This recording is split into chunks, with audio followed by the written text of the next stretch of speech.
Hello, good afternoon, everyone, and welcome to the second edition of our event, The Shape of Energy to Come. So this afternoon, we aim to offer you an inspiring program dedicated to exploring the future of energy systems.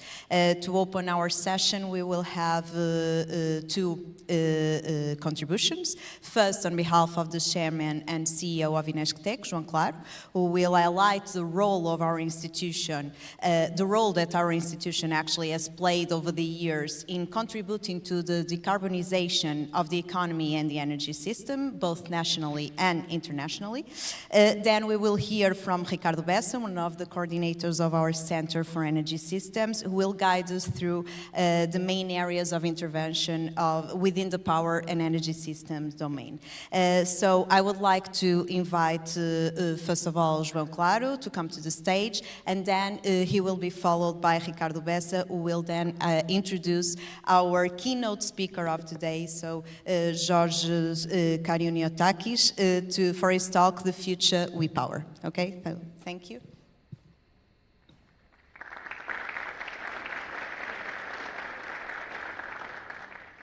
Thank you, Joana. I think that you have overstated what I will be able to do in my introduction. I just wanted to welcome you all to the second edition of this wonderful event. It's a pleasure to welcome you, and it's more a pleasure to be in this role in this second edition, because in the first one I had a much tougher role. So Ricardo, in the first edition, commanded me to make the final summary of the session, so I really had to study hard all the presentations and pay attention during all the events. But I learned a lot, and I think that part of what I learned will be in the notes that I have to share with you today. So let me greet Ricardo as well, and through Ricardo thank the leadership team of SPES, Manuel Matos, who is also over there, and all the team for organizing the event. Also a word of special welcome to Professor Georges Kariniotakis, our keynote speaker, and it's great to see a good presence, a strong presence in the room from colleagues, from students, from industry today. As you know, looking at the agenda of the event, this is very clear. There is a very clear purpose in the concept of the event and the reason why it was created. It's naturally to think about the future of energy, but it's to do it in a specific way. It's to do it from the learnings that we have from joint work between research and companies. So this event is not an event about speculating in the abstract. It's an event about starting from real projects, drawing out lessons from those projects, and using those lessons to guide us in our next steps, in technology, in business models, in the way that the whole system is run, and this takes us always to broader societal and policy considerations. This approach also matches the European agenda that we have been working under. We have two ongoing transitions that need to work together, that cannot advance separately, the green transition and the digital transition. And everything that keeps happening keeps reminding us of how important this is and how this is really the fact in reality. And so today's program is built around this original concept. We will begin with a session on shaping innovation together, where we will have industry partners showing what co-creation with INESC TEC looks like on the ground. Then we will have a second panel on shaping the grid of tomorrow with INESC TEC researchers that will present emerging technologies that are already pushing power systems forward. We will close with an intervention by our colleague João Peças Lopes on legacy and future, in which he will look back at what INESC TEC's journey has been in energy and point to the road ahead from where we stand right now. Before moving to the first panel, we will have the privilege of hearing from Professor Georges Kariniotakis. His keynote is titled The Future We Power. He has long been a leading figure in renewable energy and smart energy systems. and his perspective is particularly valuable at a time of very rapid change, such as one that we are experiencing right now. He will speak about innovation and technology and how they can help build an energy ecosystem that is both cleaner and flexible, more reliable, and more intelligent. We are very grateful to begin the afternoon with that wider view that will set the stage and set the tone for what will follow. So in the first session, we will hear from SEV, FINERGE, EFASEC, Redes, and Elergon.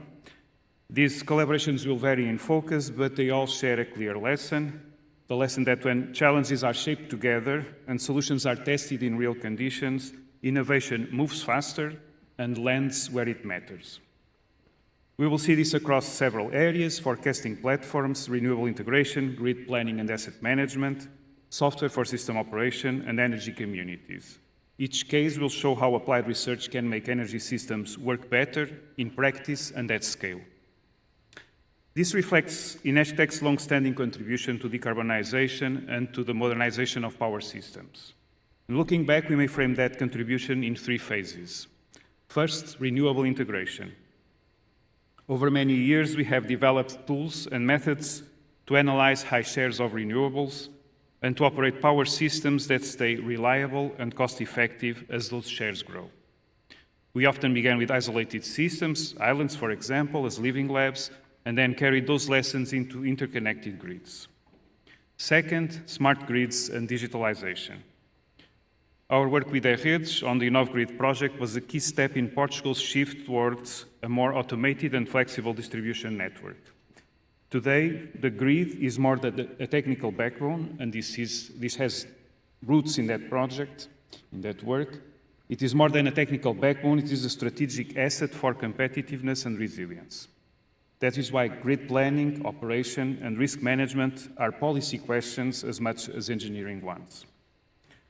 Third, and now very much in the foreground, the democratization of energy. Energy communities, collective self-consumption, are changing the role of consumers. They allow people and local organizations to invest together, manage assets locally, and create business models with direct community impact. They also strengthen resilience to shocks, including high prices, and offer practical ways to address energy poverty. Alongside these phases, another major shift has been well underway: artificial intelligence. AI is changing energy in at least two main ways. First, it is becoming a rapidly expanding driver of electricity consumption. But this demand is different from traditional demand. Many AI workloads can be moved in location and shifted in time. If we plan for that flexibility, AI can help integrate renewables rather than putting extra strain on the grid. Second, AI is also a powerful tool for the sector, improving forecasting, optimization, and decision-making in systems that are increasingly complex and uncertain. That is why INESC TEC is working at the intersection of energy and AI along three connected lines: AI for energy, from smarter grid operation, AI for energy, to energy for AI, cleaner and more efficient digital infrastructures, and AI for AI, using AI itself to plan where those infrastructures, and especially AI infrastructures, should grow. The second session, Shaping the Grid of Tomorrow, will bring these themes to life through work on smart energy in industry, AI and grid resilience, e-mobility in buildings, future grid architectures, and industrial decarbonization. It will also underline something we care deeply about at INESC TEC. Even as systems become more digital and automated, progress still rests on curiosity, solid engineering, and the ability to connect ideas across fields. So I would close with a simple but essential point, the point that there is no solid energy transition without strong collaboration. That collaboration has to link research and industry, technical progress and public policy, and more broadly, it has to link ambition and responsibility. And this event is meant to support just that. It will help us understand the shape of the energy to come together, and just as importantly, it will help us build it, shape it together. So I wish you all a wonderful afternoon with deep and useful discussions, that they may spark new ideas or even new collaborations. Thank you. And now I pass the floor to Ricardo to continue the welcome session.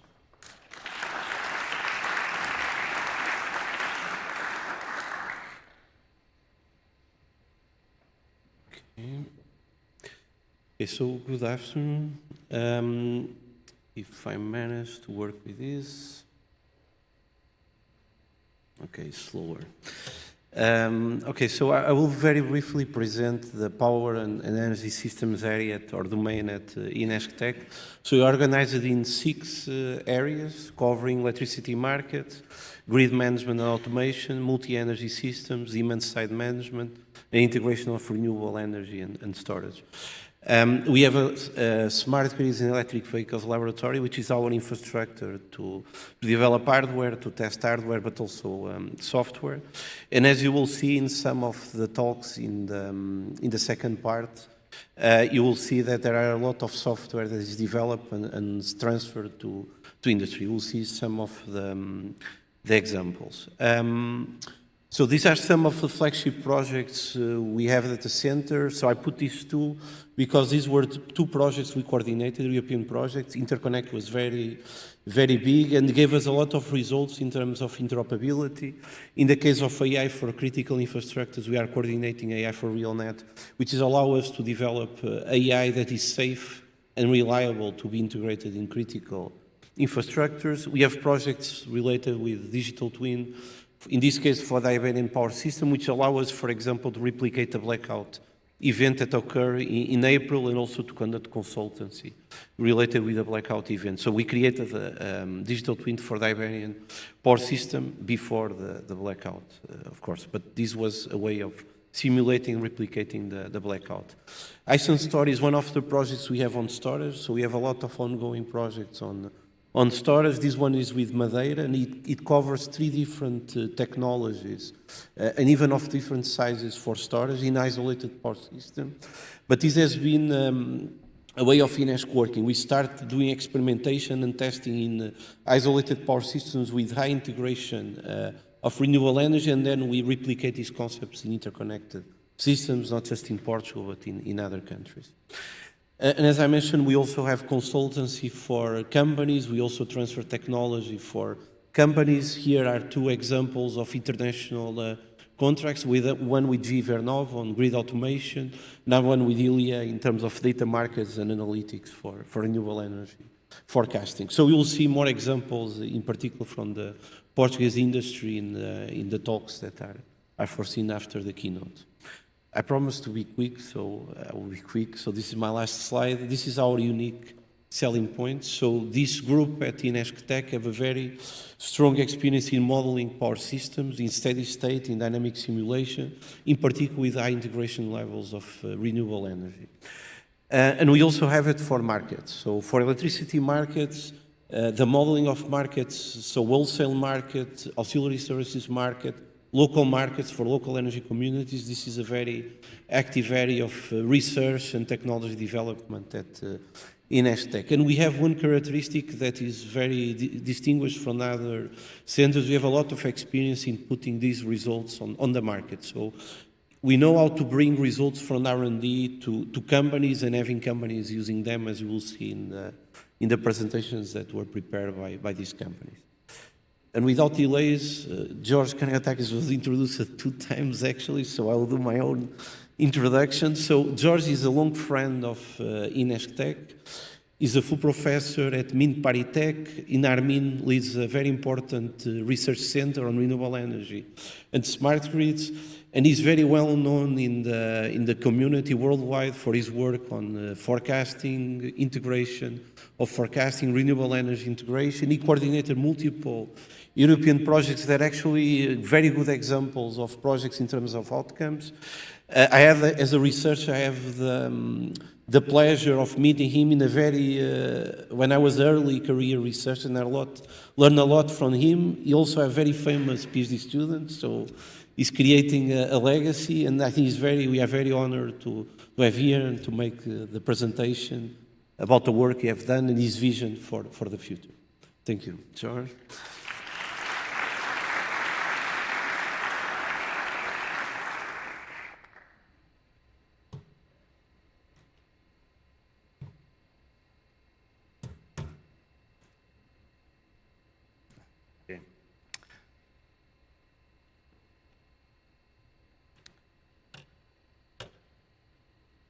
Let's go back.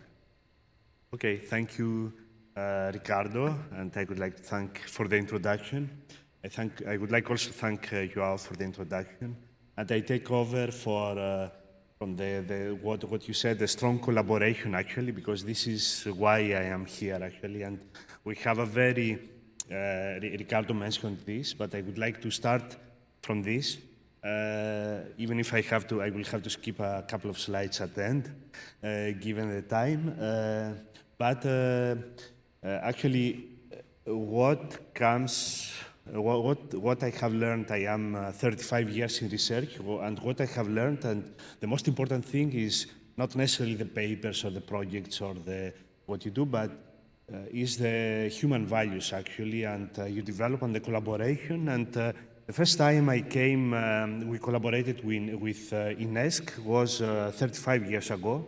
It was in a European project.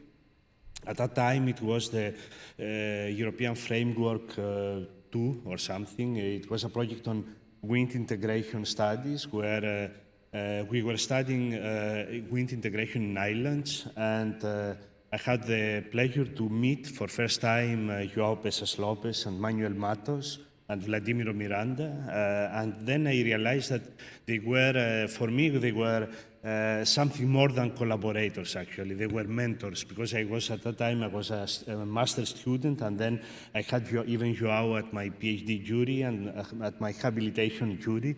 So he accompanied me, and actually I used as an example his legacy at that time, and I would like to thank for all these years of collaborations. We have made a lot of projects during all these years. I don't know even how many. So I'm very happy that today we continue this collaboration with a new generation like Ricardo, Felipe, Alexandra, Clara from INESC, and it's very, very productive.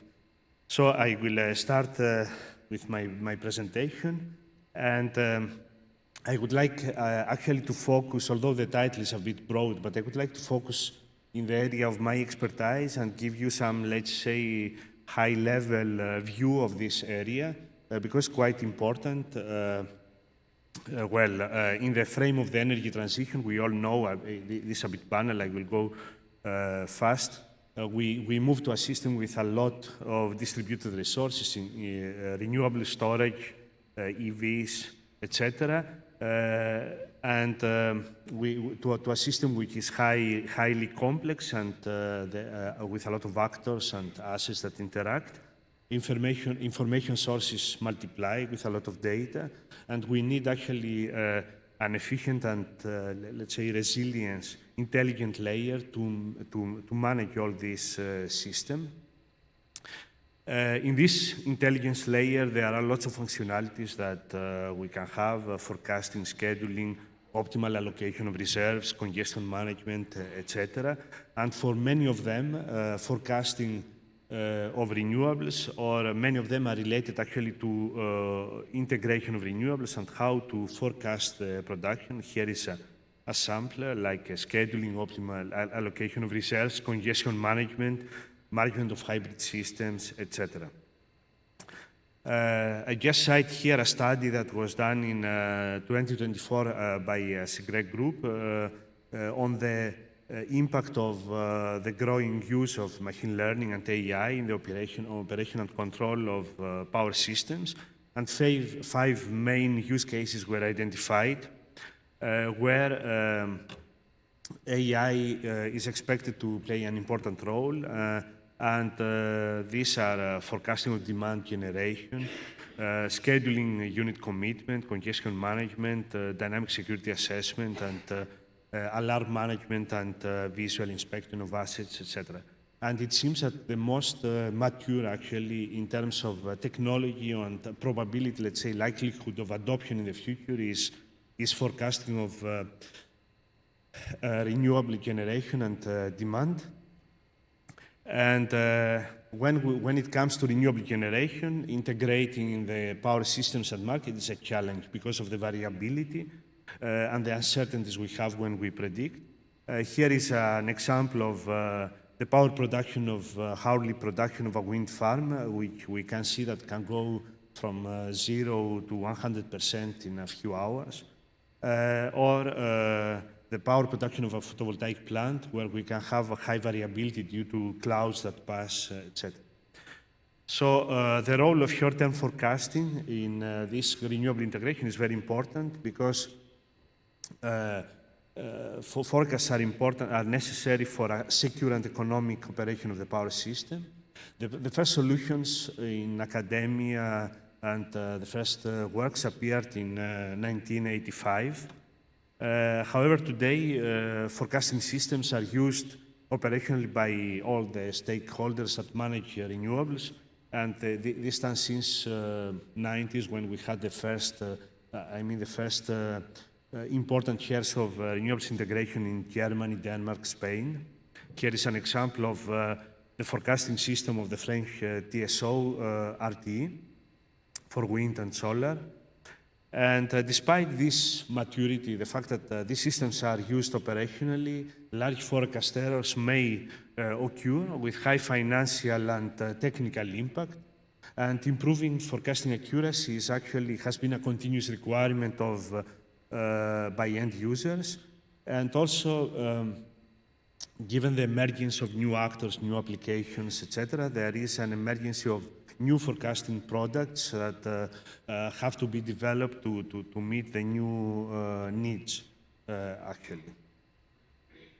So I will speak a bit more about going a bit deeper in forecasting and how this has evolved in the state of the art. So this is an old figure that shows the principle of renewable of wind forecasting, which is quite simple. We use data from the field, from the wind farms, with weather forecasts and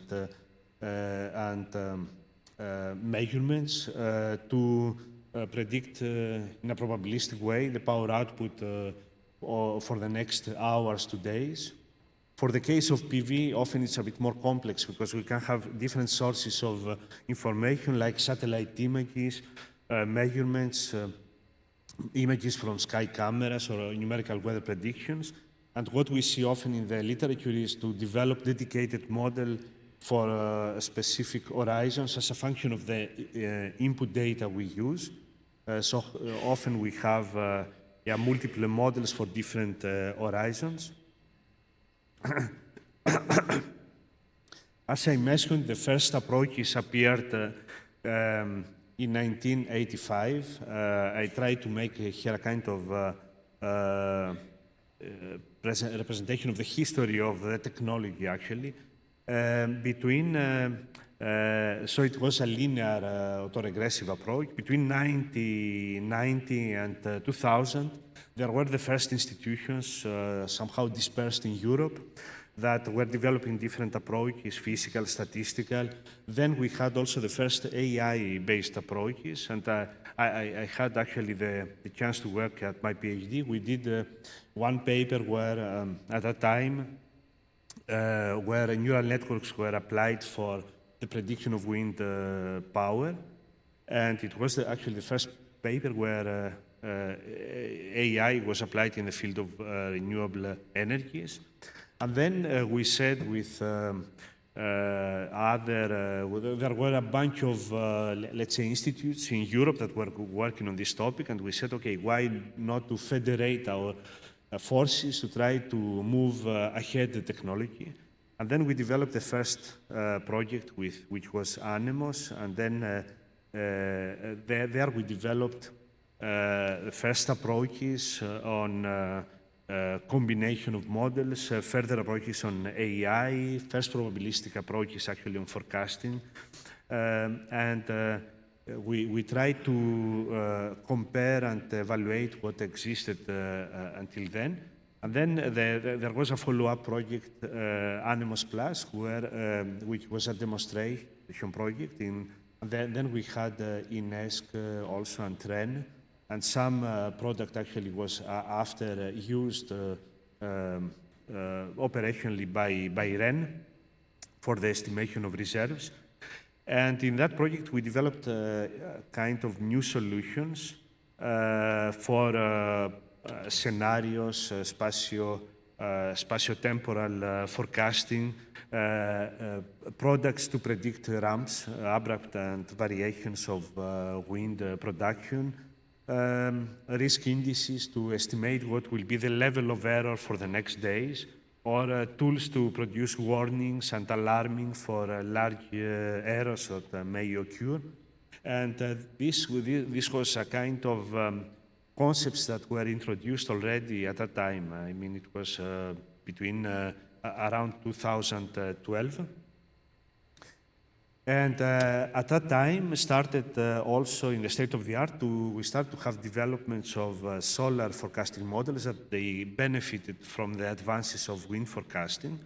And this went in a more accelerated way until now. And in 2019 until 2023, we developed the fourth European project, actually in collaboration also with INESC Smart Forest, where we had some new concepts developed. And there were some tools like data market or privacy preserving data sharing that were later adopted by INESC from Predico and also were somehow industrialized in collaboration with ELIA. And this, I think, is a very nice achievement of this European collaboration.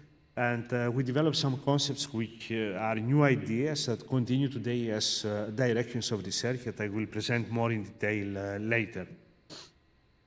So the role of AI, here is a study in Scopus that shows the number of papers we have. So we can see that the first, in renewable energy forecasting, the first paper starts in 1985, appears.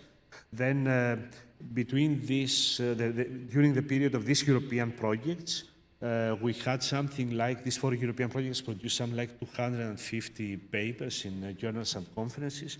But this was practically the only production internationally. And after 2012-15, there was a kind of explosion because there were too many countries that started to be interested and publish in renewable energy forecasting. We can see that solar forecasting came a bit later, and nowadays, a big share of these publications are based on AI techniques, with later having the new approaches on foundation models, etc. So the research directions which are important in this field is, first of all, it's important to improve the weather modeling, because often there is where most of the error comes. And there is a tendency to develop very high resolution weather models. High resolution means to go down to 50 meters or 30 seconds. This is the large eddy simulation approach, for example, which is much higher than the classical weather forecasting models of weather institutes that have a resolution in the order of 1.5 kilometers, the maximum, and they have hourly forecasts. And the idea is to try to have some forecast of what will happen in terms of variability, although this is quite difficult. But anyway, the research in meteorology is quite important direction, and will be in the future, since, as I said, if we, for example, we have a difficult or extreme weather situation which is badly predicted by the weather institutes, then it will be very difficult to recover these errors, and these errors will after be translated in errors in power prediction and then costs when we participate in the market or in the grid.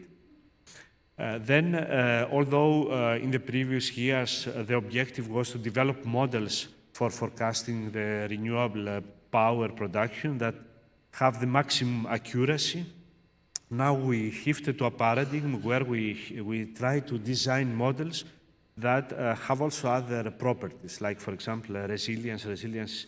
What I mean with resilience here is the capacity to make predictions in situations where we have missing or corrupted or cyber-attacked data, and still be able to forecast the process.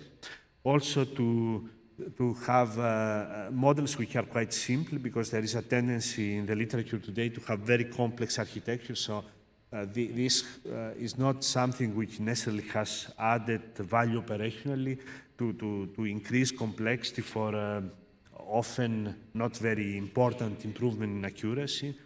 Then robustness in extreme situations, situations that are not often seen. And then there is also another property is to try to develop models that maximize not only the accuracy, but also the value when they are used in the applications. I will speak about that. And when it's about models which are based on AI, try to follow principles which are compatible with the principles of trustworthy AI. And all these are often, or so far in the state of the art, are some properties that we evaluate a posteriori. So the idea is to try to design the models that a priori have these properties actually. To be more precise, for example, the resilient renewable forecasting, for this we can combine forecasting with robust optimization, and we manage to have a good performance in terms of accuracy, even if we have missing data. Here in the yellow, in the orange curve, we can see how the performance, for example, of a random forest degrades when we have missing features. And with the curves below, we can see how we can control this loss of performance when we have missing features with this approach. Another approach which is and direction which is very interesting is the spatiotemporal forecasting, because today we have data from geographically distributed assets, and this can be actually considered as sensors that detect what is the weather situation, the weather conditions. And we know that, for example, if there is a front that is passing and we make an error, this error propagates in time. So if there are some, here, for example, in the figure, some plants that detect this error, we can exploit the correlation, the spatial and temporal correlations, and improve the forecast. Here is an example of a study we do with RTE in France, and today we collaborate actually with them because this is considered as one of the most promising approaches to improve predictability in the short term for the next, up to the next 6 hours. Actually, using this data, we can have the spatiotemporal data, we can improve predictability. We have seen cases up to 20% for the next 6 hours. However, often these data belong to different owners, which have, they don't necessarily want to share them to be used in this spatiotemporal approach because of industrial secret and other aspects. And for this, to overcome this difficulty, we have developed in the Smart Forest project, also in collaboration with INESC, privacy-preserving data sharing techniques for forecasting and optimization, where instead of sharing the raw data, you can share proxies or models and still do the forecasting or the optimization tasks, but by preserving the industrial secret in the data, actually. This is a very promising direction of development for the energy domain, and since we have also other use cases where this data sharing can be a source of value, and the value can be either economic benefits or CO2 emissions reduction.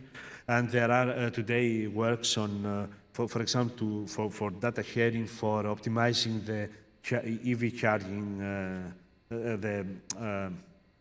the forecast of the demand of EV charging stations, or in residential flexibility management, where we have an aggregator or with manages hundreds or thousands of smart homes, where the data come from smart meters and are under privacy constraints. And there is an emergent interest now to use confidentiality preserving data sharing in industrial basins, for industries to optimize their operations and use in an optimized way the resources that they share in the industrial basin and introduce some constraints. There are some projects that are dedicated on this actually. Now it's quite interesting. I would like to mention another direction is this value-oriented forecasting. I will go through an example here. On the left side, we see the value chain of virtual power plant that participate in different markets, day ahead, intraday, and ancillary service markets. And for the traders to participate every day in these markets, they need to have forecasts of the renewable generation of the power plant, of the virtual power plant, forecasts of the day-ahead prices, of the intraday prices, or the ancillary services prices and volumes. And then these forecasts are often probabilistic or scenarios, and they use them in stochastic optimization model to take the decisions how they will participate in each market every day. So here we have, in this example, a model chain of 11 models, 10 forecasting model and 1 optimization. The forecasting which are represented in a simplified way in the middle. So the forecasting models are optimized to produce the most accurate forecast. And we have it's a classical forecast then optimized approach. But there are works at this nowadays to try to replace all this complex model chain of 11 models, let's say in this example, by a single model which is based on AI. And this is the so-called end-to-end learning or decision-focused learning, where we try to have a joint forecasting and optimization. This approach in reality cancels the forecasting tasks, and it tries to learn the policy or the decisions directly from the input data, and this is very promising. First, because it permits to simplify the model chain, then because it simplifies also the operational aspects to maintain and tune multiple models, and also it gives there is possibilities, for example, to integrate the human in the loop, like the behavior of the operators, etc.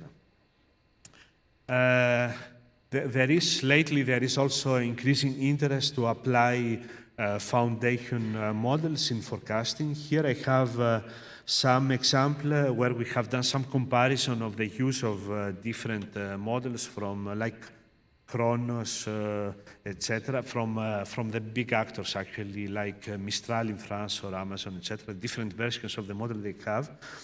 And we have seen that actually here is not an example of renewable energy forecasting, it's an example of demand forecasting and at a smart home level, which is a very difficult problem because the demand is very volatile at the smart home level. And this is the average performance we have for a case of 20 smart homes. And we can see that the transformer-based foundation models actually give promising results compared to the standard state-of-the-art approaches.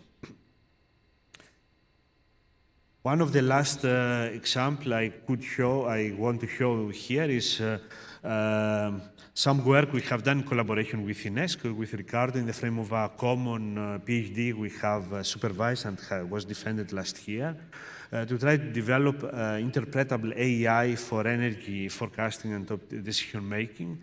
And we have particularly worked with a symbolic regression approach where the starting point is some analytical expressions, like we can see here if they are not very visible. And then there is a genetic optimization approach which will try to combine this library of symbolic variables and have at the end some analytic expressions that will give the output. Here the output is the trading decisions to a market of a wind farm, for example.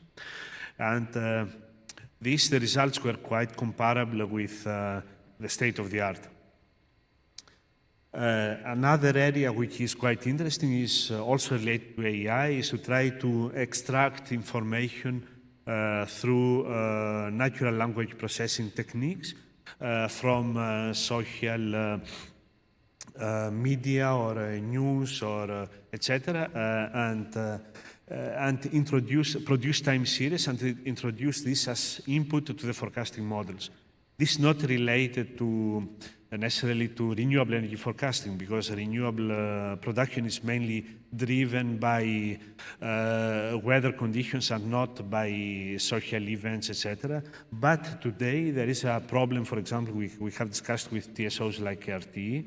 There is the issue of negative prices, which is actually which affects let's say the operation of the renewable energy plants, and we need stronger tools to try to extract information of what happens in the system, so that we can predict this kind of situations.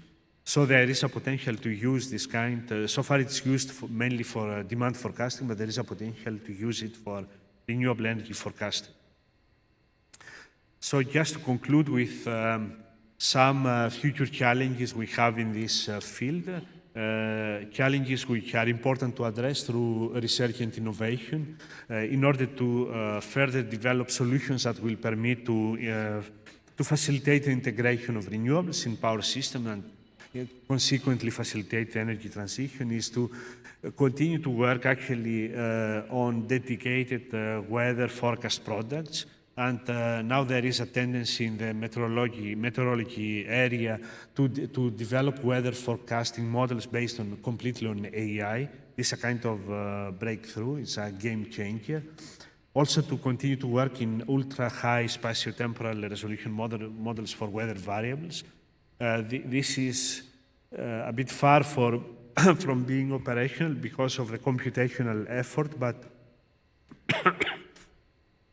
it's a direction that attracts a lot of attention in research. Also to improve seasonal forecasting for horizons a bit longer than a couple of days ahead. Sorry, I have, hopefully I'm losing my voice by the end of the presentations. I have.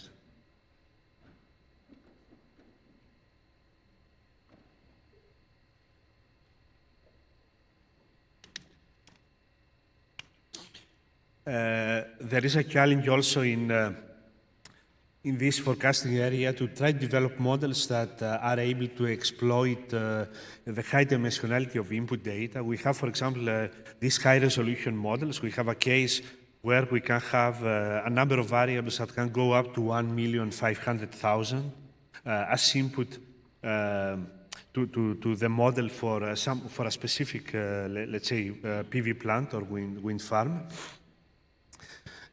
Also, what remains as a priority for end users is to improve predictability in extreme conditions and special conditions like curtailments due to congestions, also environmental constraints like noise birds. There is, for example, a case where we were discussing with an industrial actor in France, an operator of a wind farm. Now the regulator imposes to install systems to detect birds, but these systems are not very well connected to the control systems of the wind farm.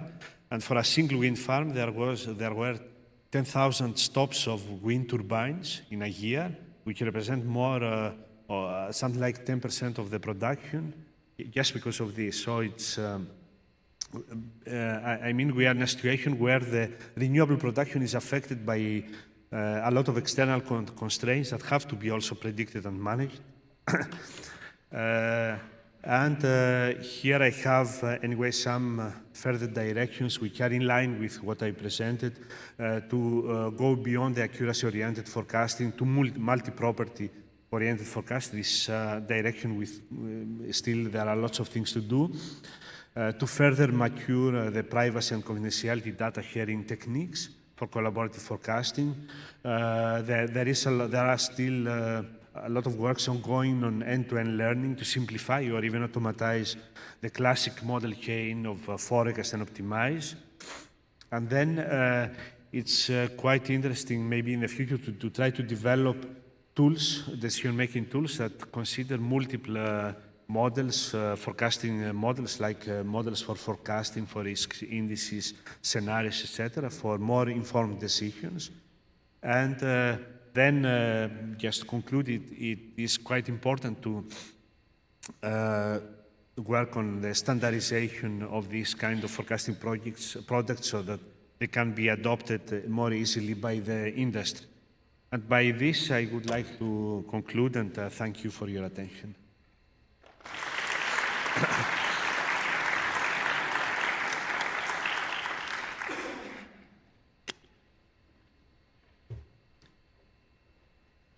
I don't know if there are any questions. Or... Any questions from the audience?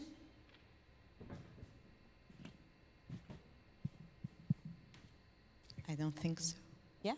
Yes, we have one, so I'll give you the mic. Thank you.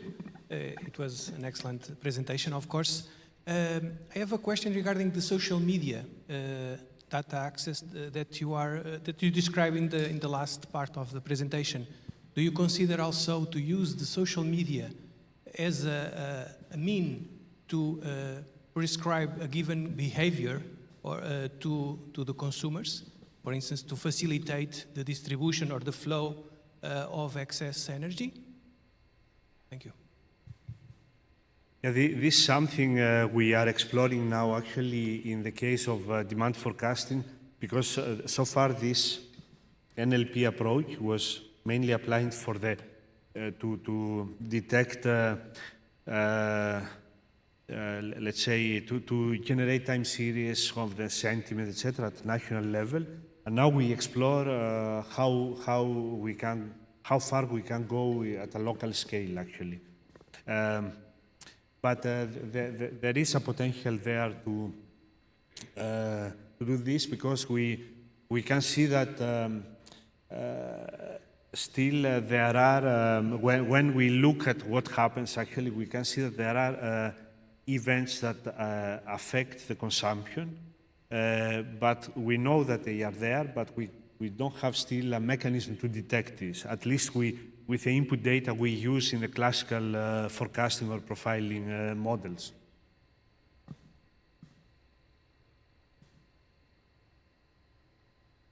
Please.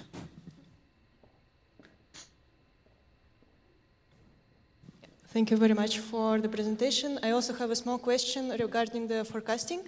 You said that you were using the data from data providers from the wind turbines and other big, let's say, measures.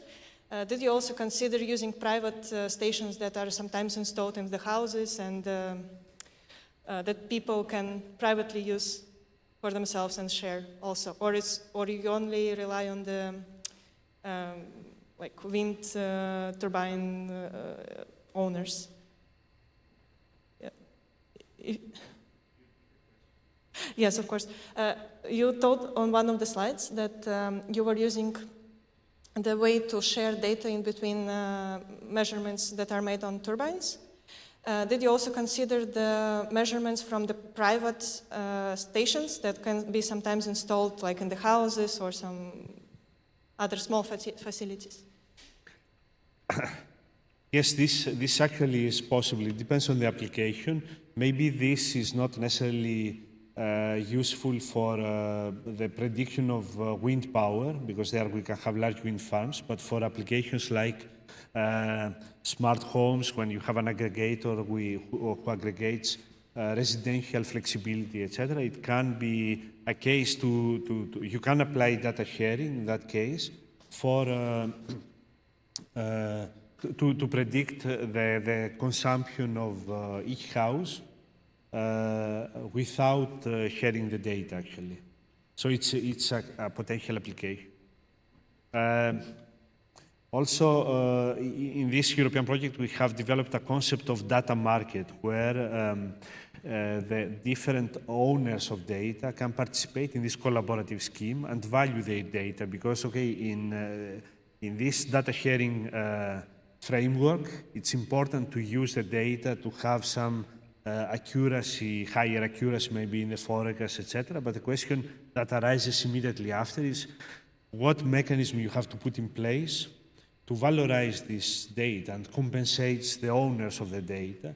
So, for example, there is this data market that actually is the product that also was further developed by INESC in Predico and valorized actually at early after, which is a kind of data market for forecast. But it's related to the value you give to the data. Thank you for your presentation. You mentioned issues related to data privacy when trying to forecast better using relevant data from different wind farm operators, for instance. Does it make sense to have some kind of monetization of such data sharing process so that it could become feasible? Monetization of data sharing. So you mentioned that there is this restriction, the issue of data sharing between different operators of renewables. So no one is willing to share own data towards others to use it. Does it make sense to have some market of that type of data towards enabling a joint? This data sharing contains different levels actually, so it's important to put in place a kind of governance scheme to have the rules how the actors collaborate, or then what we do in the research work is to try to see that when we share data, we don't lose value actually, we don't lose accuracy. So we have developed methods that we compare between the case of data sharing and with privacy constraints and with open data sharing. And what's very interesting is that although you use the proxies, etc., in the privacy preserving data sharing, you don't lose accuracy at the results, etc. And of course, all this has to be done with methods that are trustworthy, and they permit to, let's say, not to have inverse optimization to recover the initial data. So there, in the research projects, we are using different methods where we try to test all these aspects actually, especially the risk to recover the initial data and how secure is finally the mechanism we put in place. Thank you. Thank you for your presentation. By the way, my name is Francisco Fernando. I'm a researcher at INESC. I have two questions. Okay. The first is you talked about, somewhere around your presentation, about the importance of simplicity in the models. One of the questions that I have is why to use simple models in forecast? Like, what are your reasons? Is it just to understand better the model? Because I think forecasting is not a task like many other power system tasks where you kind of have to understand so much what is happening. This is something that I would like to know more from you. And the second is, since this is a presentation about forecasting, so we see also correlated to AI, we see that AI loads tend to be very hard to forecast, and I wanted to know your opinion on that, and if you have some work going on for this in the future. For instance, forecasting load, what is the difficulty in forecasting load when you have large data centers or not? Thank you.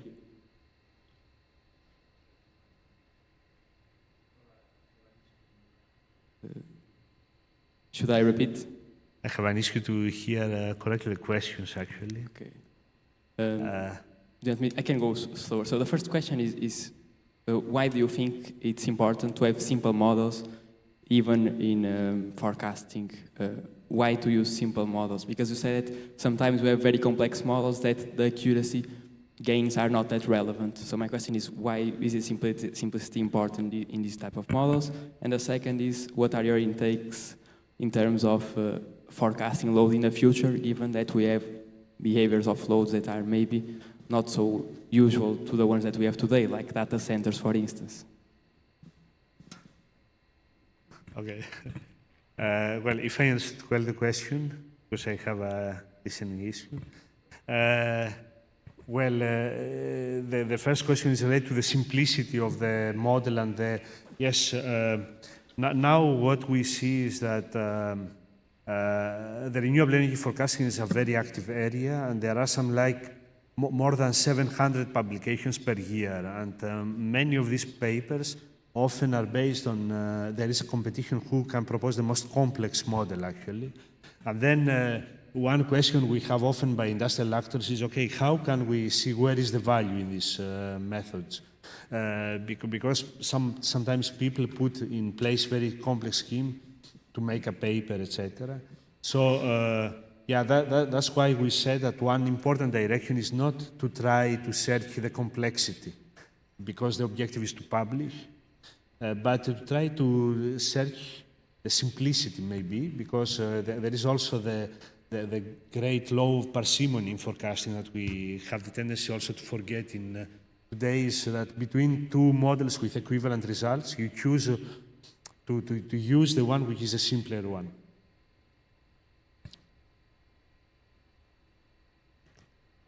Yeah.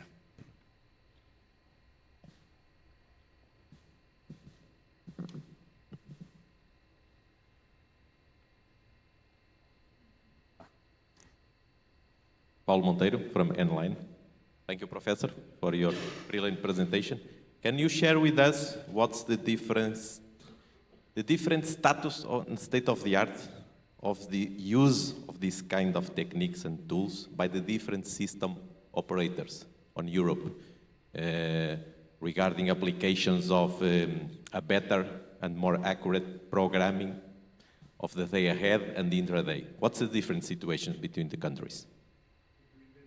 Between the different system operators within the unified electrical system of Europe? Well, each one uses different models, actually, that often the system operators, particularly the big ones, they have developed their own systems.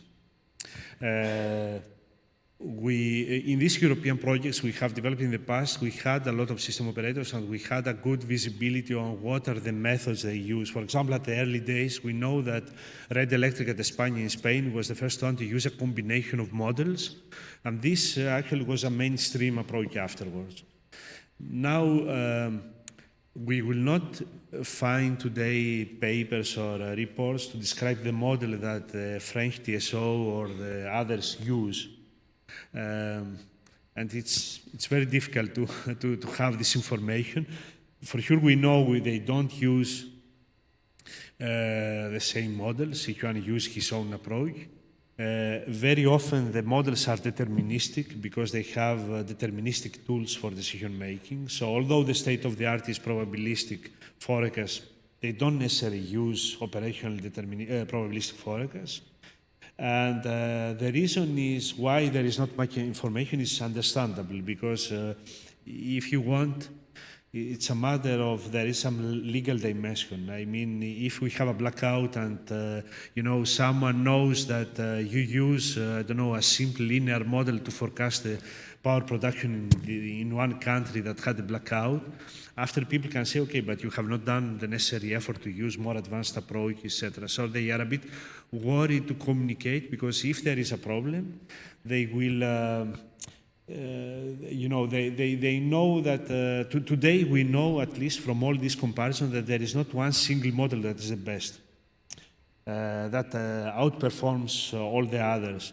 So they are very conservative in communicating, so that's why I cannot tell you really the answer, give you an answer today. But we know that, for example, what I can say, for example, with French TSO, we start now a collaboration because they know that they need to improve, let's say, the short-term models. So, and maybe apply later some more advanced.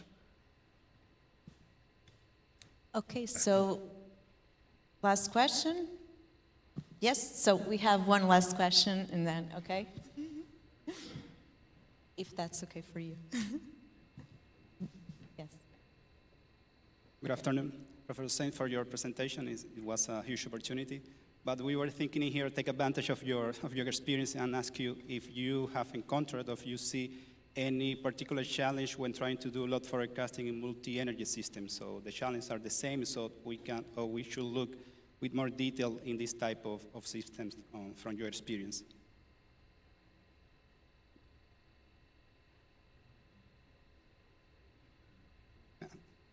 I'm sorry. Yes. Sorry. First thing for your presentation was saying there was a huge opportunity to be here today, but we were thinking take advantage of your experience and asking if, from your point of view and your experience, if you have found some particular challenge when trying to do load forecasting multi-energy systems. So all the challenges are the same, so we should be looking at some details in more, with more focus, perhaps. Yeah, in multi-energy systems, especially when we have a coupling between electricity, gas, and heating, district heating, etc., it may be necessary to make predictions of the heat demand or the cooling demand or the gas demand, etc. This, I would say, is sometimes a bit easier than the renewable energy forecasting, etc. We see this often in demonstration projects, and it's a research area, but not so much active like the renewable forecasting or demand forecasting at a low scale, etc. But it's an area where we use, let's say, similar approaches, often based on AI, which can be time series approaches, which use also weather forecast as input, because when you have heating, when your objective is to predict heating demand or cooling demand, it's weather dependent. So it's a bit the same types of models and same configurations like the demand forecast or renewable energy forecast. But there is not very much literature, as much literature as for the other two cases. Okay, so thank you so much again, Professor. Thanks a lot.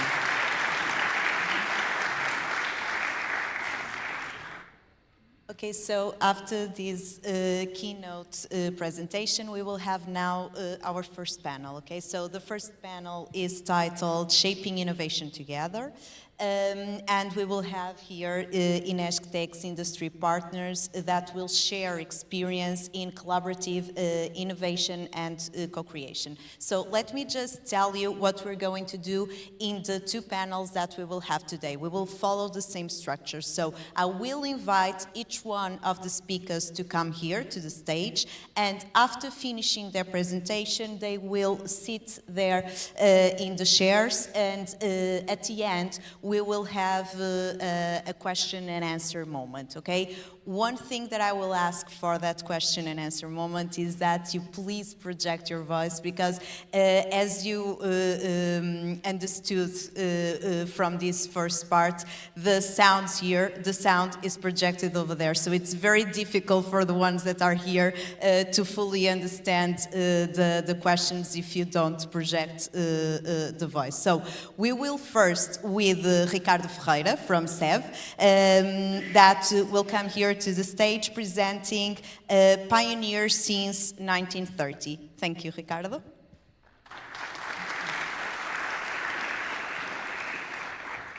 Okay, thank you very much.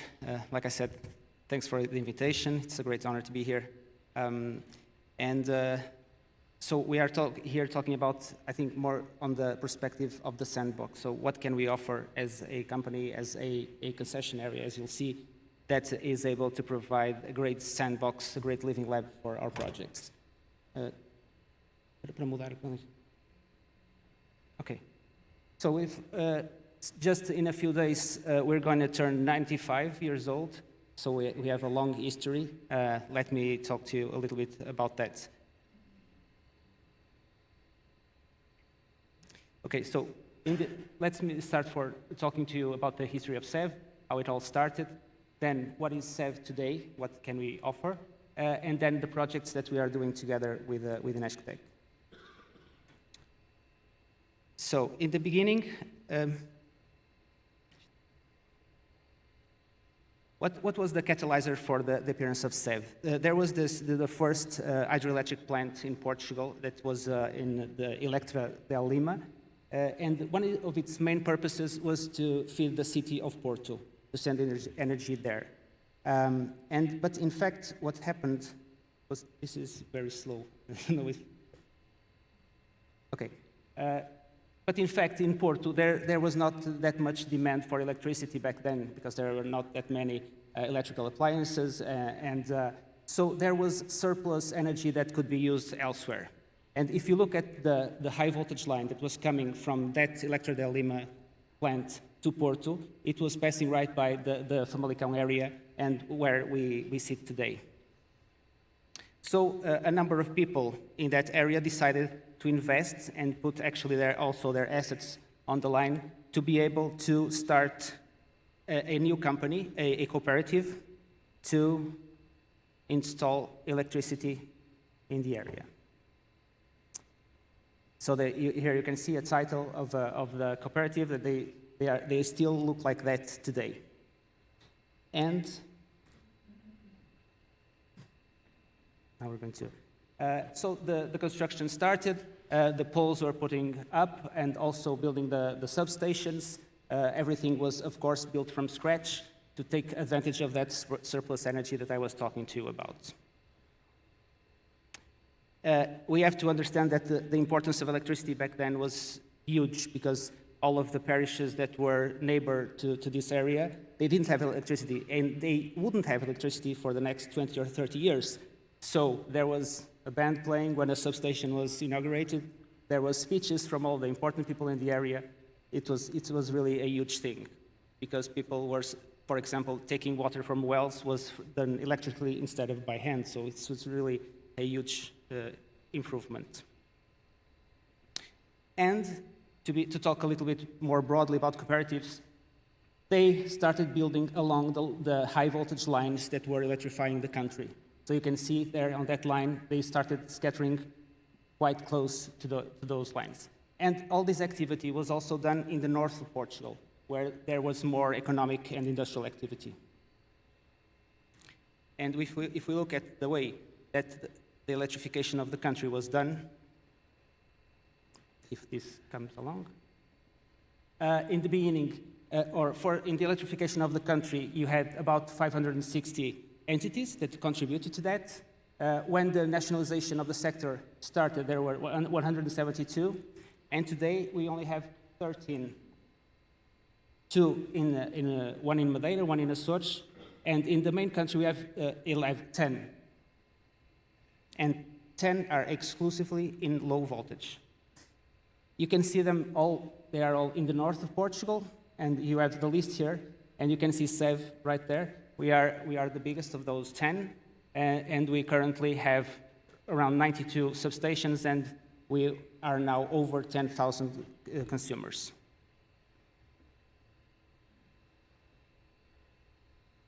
So, and this was the beginning, how everything was built, and today SEV is a little bit different, of course, 95 years later, and sorry about that, but the concession area that we have today is 6,000 hectares and 14 rural parishes. We have parishes in Famalicão and parishes in Barcelos, and they separate like that. Of course, since it's a rural area, the density of clients is quite low. We have around 150 clients per square kilometer.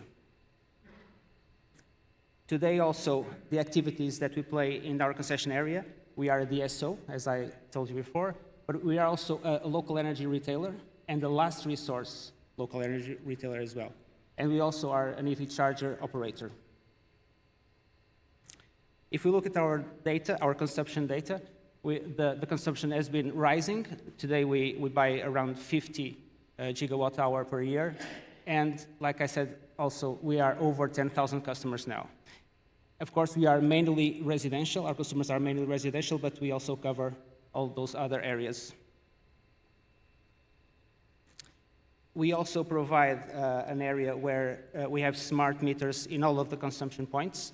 We've finished that project more than a year ago, like it was asked for by INESC.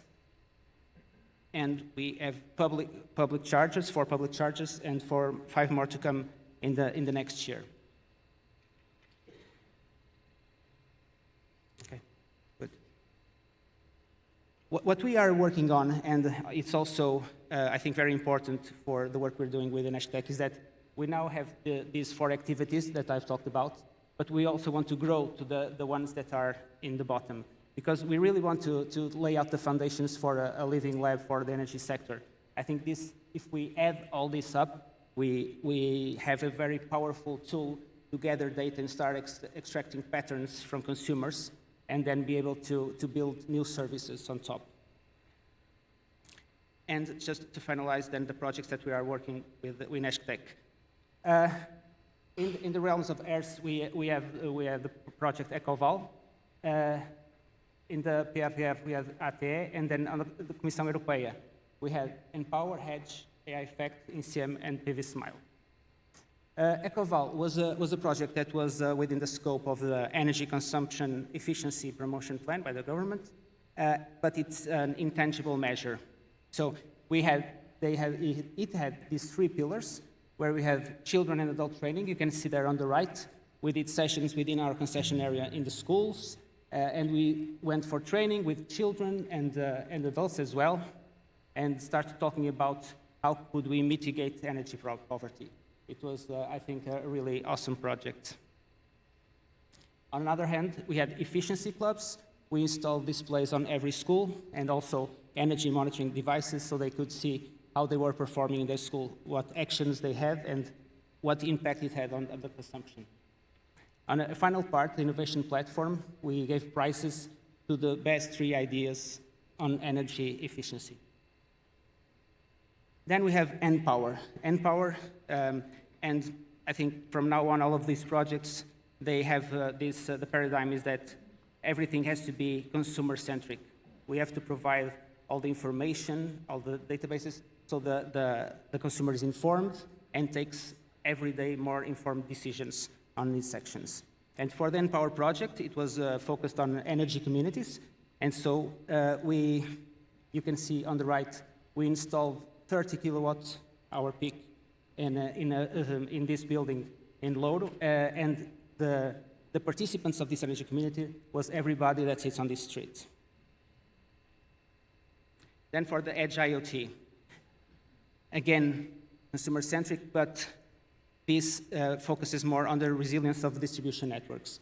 And this is something that we are struggling with in our concession area, because now the way people consume energy is very different. Now, during the day, we have injection in the network, because in the grid, because people are not at home and their PV plants are actually working. And then at night, there's more consumption than usual, because there are their EV chargers working. Then we have AI Effect.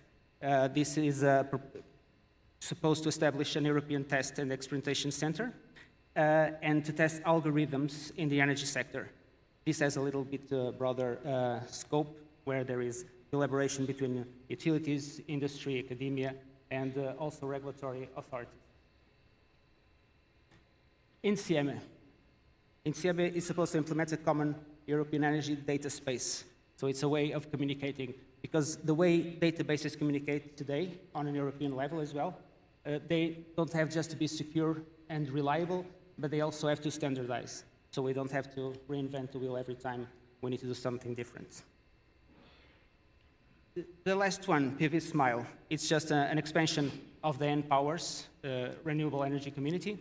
We are building another 30 kilowatt hour peak central very close by to our company, and it focuses on digitizing the PV systems. So as a final message, what I want to say is that we really aim to be the sandbox for the development of the energy services of tomorrow. And looking at this beautiful slide, I would just like to, there's a slide missing. Okay, we are together. Thank you very much. If Hugo Carvalho doesn't mind, I will ask him to do the presentation about the complexity of hybridization in clusters of production facilities while we recover the file from Ricardo. I'm really sorry, Ricardo.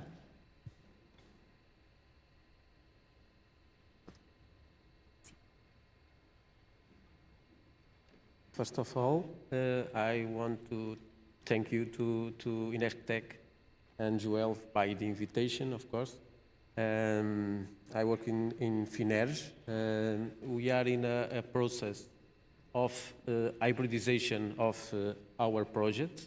We start by a project based in one connection point with a lot of wind farms inside of them, but the regulation, the energy sell to the market is in one interconnection point and one invoice where everything is simple. And after that, with the hybridization, we are putting inside of the same cluster a lot of plants, some of them in the market, some storage, and what was simple till there will be a little more complicated. We have here 3 levels of complexity. The first one is the metering, because we are using now a meter in the connection point. You will need around 12 meters to distribute the energy for each plant. After that, we have the compliance with the grid code, because each of these new plants should comply with the grid code in the interconnection point and not in the connection point of the plant that is inside of the cluster. And after that, we have a third level that is the operationalization, because we will have different plants with different grid codes inside the same cluster, and we need to understand how to work that way.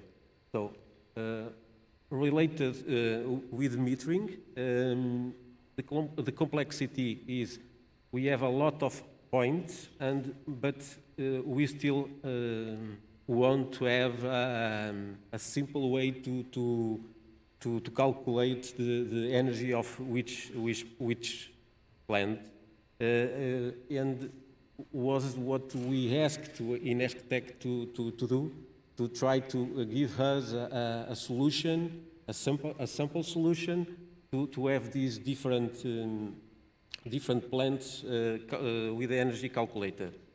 After that, we have another complexity that we have, that is the storage systems. The storage systems are not only producing energy, but they are consuming energy inside of the same cluster, what increase the complexity of the calculation of the production. And after that, in the last PRR, where we have the storage, we have another thing that should be taken in consideration, that we only can use 25% of our total consumption of energy directly for the grid. So the rest of the energy should be from the inside of the plant. So we asked to INESC TEC, we are working, it's not completely finalized, but it's almost finalized, basically. So we are using coefficients to simplify the calculation, and after that, the deviation that we are getting in the interconnection point, we are divided among all the generators proportionally. They used a multi-regression to obtain the individual loss coefficients, and We are in the process to certify this with the SEO, that is almost done. So was the first complexity that we solved with INESC TEC. After that, we have the grid code. So as I spoke before, the new plants will be connected inside of our cluster, but we need to comply with the grid code in the interconnection point. And in the middle, we have a lot of lines, we have a lot of transformers, and the plants that we are connecting are not all constructed by the same provider. So in the end, the provider, what is giving to us is a solution that comply with the grid code in the point of the interconnection that they contract with us. So after that, we ask to INESC TEC to, first of all, check the compliance. And after that, after we see that the compliance was not fulfilled, what we are asking to INESC TEC, please tell me how much reactive power should I deliver in the connection points of the substations to I comply in the interconnection point. But it's not a static thing, so every time that you increase the reactive power in the point, we increase the losses and we increase a lot of other things. So this is a thing that we are trying to achieve a solution. Another important thing here in the hybrid solutions is that normally when we are analyzing the grid code of a plant, we are analyzing, taking in consideration a grid connection power, but the hybrid project don't have this total power. They have only around 50% of the interconnection power. And we are using the installed power of the inverters to check the compliance of the grid code. But every time that we increase the number of inverters to try to comply with the grid code, we are doing the reverse because we are increasing the installed power. So here we need to is something that we in the work that we did with INESC TEC, we need to go we need to understand the way to do this with the limitation of the power, something like that. So is another thing. The third is the operationalization. In the operationalization, we are facing another big problem that we have the old wind farms where we have a set point, a closed set point to the reactive, and we are introducing inside of this interconnection point, we are putting here voltage control. Every time that we have the voltage, the system automatically trying to do the voltage control, the old wind farm will do exactly the reverse to put the set point in a fixed way. So we are in the negotiation too, but there are a lot of things that can be here. And we think that there are three main goals that we need to analyze. First of all, this is like a challenge that we are doing to INESC TEC here, because we need to control. It's the first thing that I spoke till now. It's difficult to control. Maybe we need to have a solution that is not follow the grid code, fulfill the grid code, but use the old plants to go in the same direction of the grid control. Is something that we need to analyze to do that.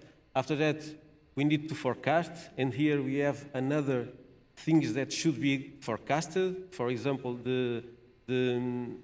if the interconnection is saturated, because if the interconnection is saturated, I cannot sell energy by the battery, I cannot sell energy by the hybrid project. I need to understand every time that we can forecast a curtailment, I can charge my battery, and we can add something inside on top of this, that if we add curtailment in the grid, I can charge my battery too. There are a lot of forecasts that can be done, that can be used, and after that, optimize the use of the storage, optimize the use of the hybrid projects in the service markets like the MFRR, IFRR, and so there are a lot of optimizations that should be done inside of these hybrid projects, and this is what I came here to speak about.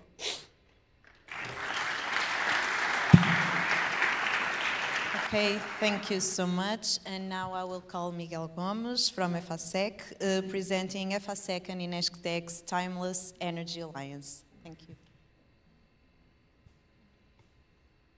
Thank you. Is it working? So thank you for the invitation. Thank you all. It's a pleasure to be here. This is not about a project or a technology, because this partnership, or this alliance, I would call it, it's so long by now that it would take all day to talk about the actual accomplishments. It's about the journey, and it's a pleasure for me, because I actually participated as a technologist in several of the episodes of this journey. So it's a real honor for me to present it. What's the trick here?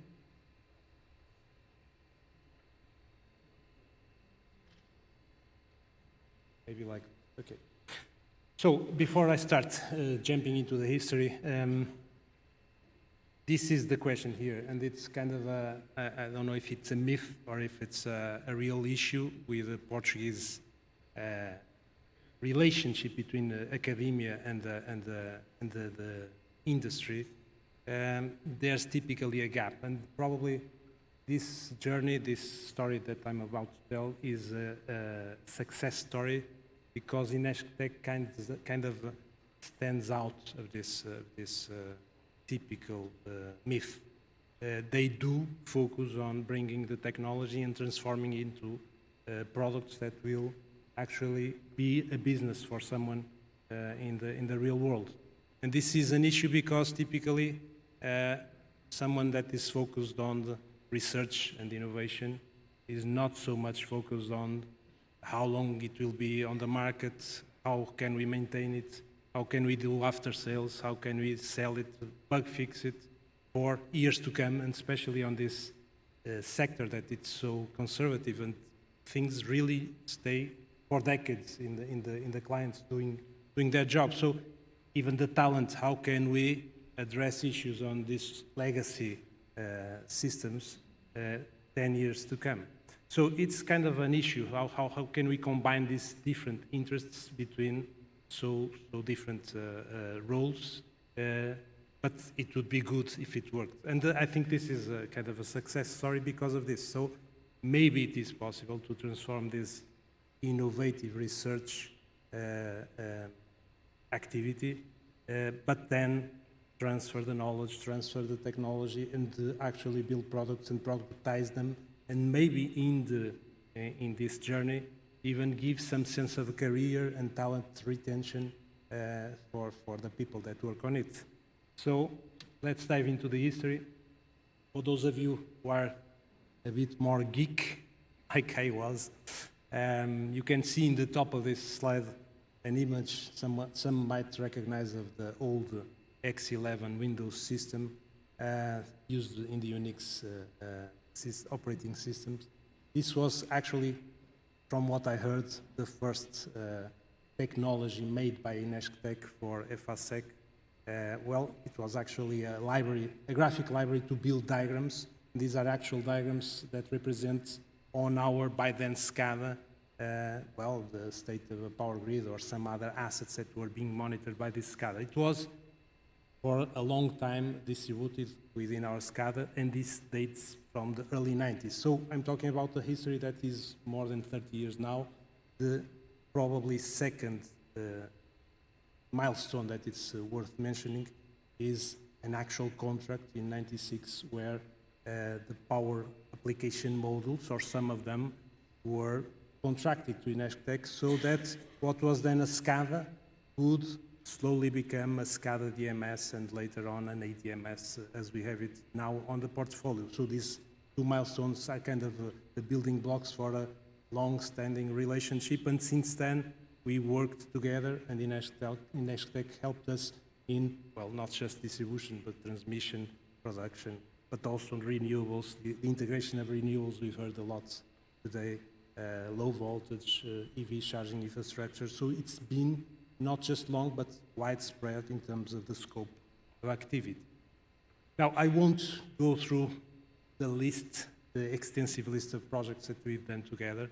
I even think it's not complete, but I tried my best. These are just the ones that are finished, not the ones that are still ongoing. But it is a long list, and we can see projects that addressed, well, the smart grid, as I told, smart cities, EV charging, but also some, well, more bleeding edge or more outstanding or groundbreaking, like the virtualization of the electronic devices on a substation. And we've been working on this together for all these decades. Trying to be a bit more specific, the building blocks for our ADMS, like, well, tools like the power flow, or the load allocation, or short circuit analysis, or voltage bar control, as I heard, or an optimal power flow, distribution optimal power flow, and I could continue, were a key milestone to actually build what is now the ADMS.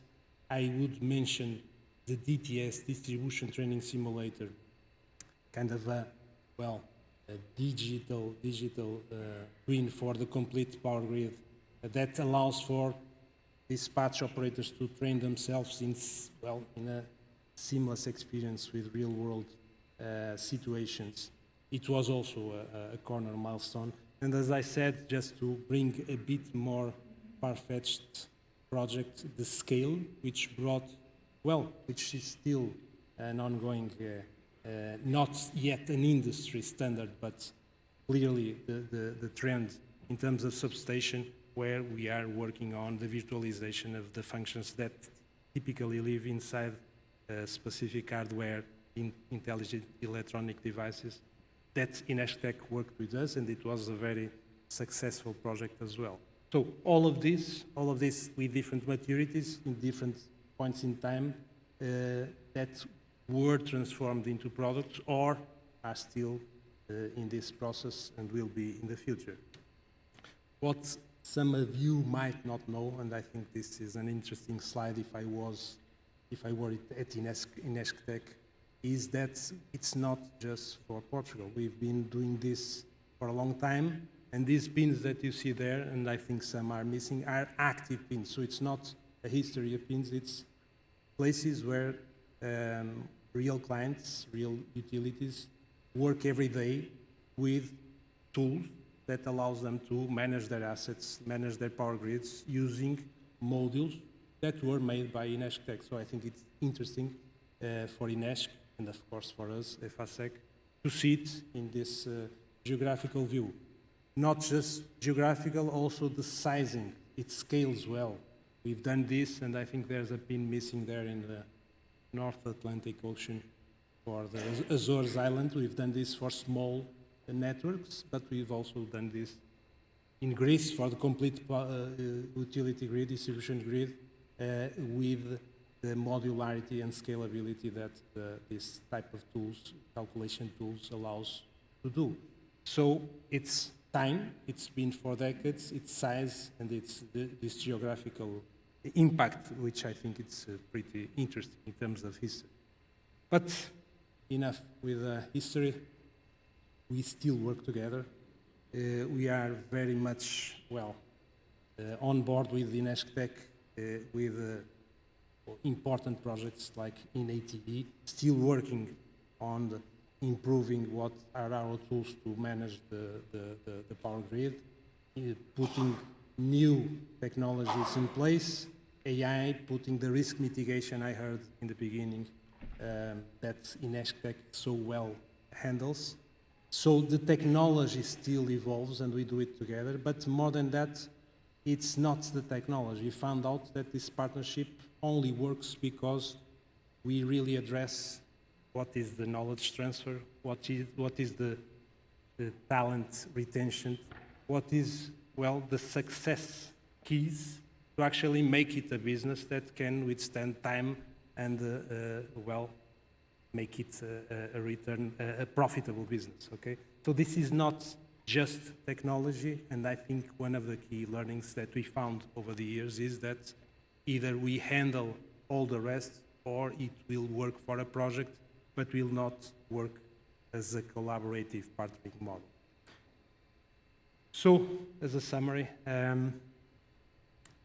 it's a long journey. I think I tried at least to prove that it is possible to combine these goals that are so different in the beginning, but in the end are so important for the actual result. We can build business, long-standing and sustainable business out of tools that start to be experimentation and innovation done close to academia. I think we can do it, but it's not just about technology, and this is the second point.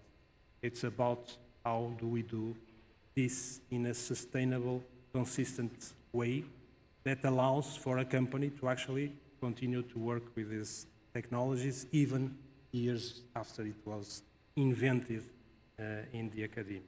And third point, I would say, this is here to continue. This is here to probably grow. We are building a collaborative model right now with INESC TEC with a new contract that is aiming much more on this continuation and framework of collaboration and not so much on a specific project, because this is what we found out is the key to the actual success. So thank you very much. I think Q&A is in the end, so. Okay, thank you very much. And now we will have Rita Rebelo from Redes presenting Wire for the Future. Okay.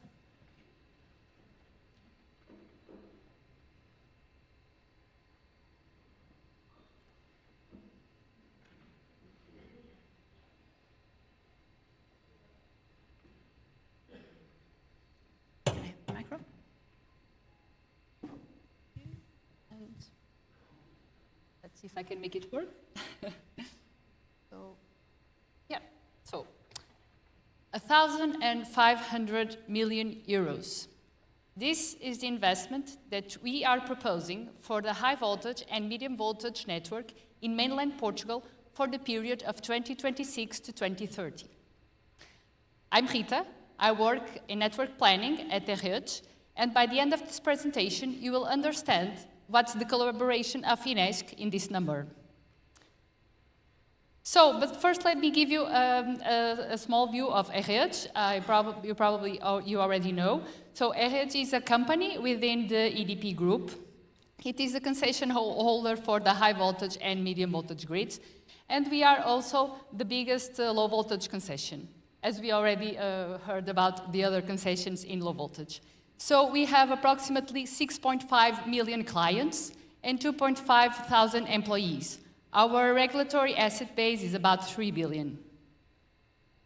And our collaboration with INESC, as with the other colleagues that talked here before, has been growing and has been here around for many years.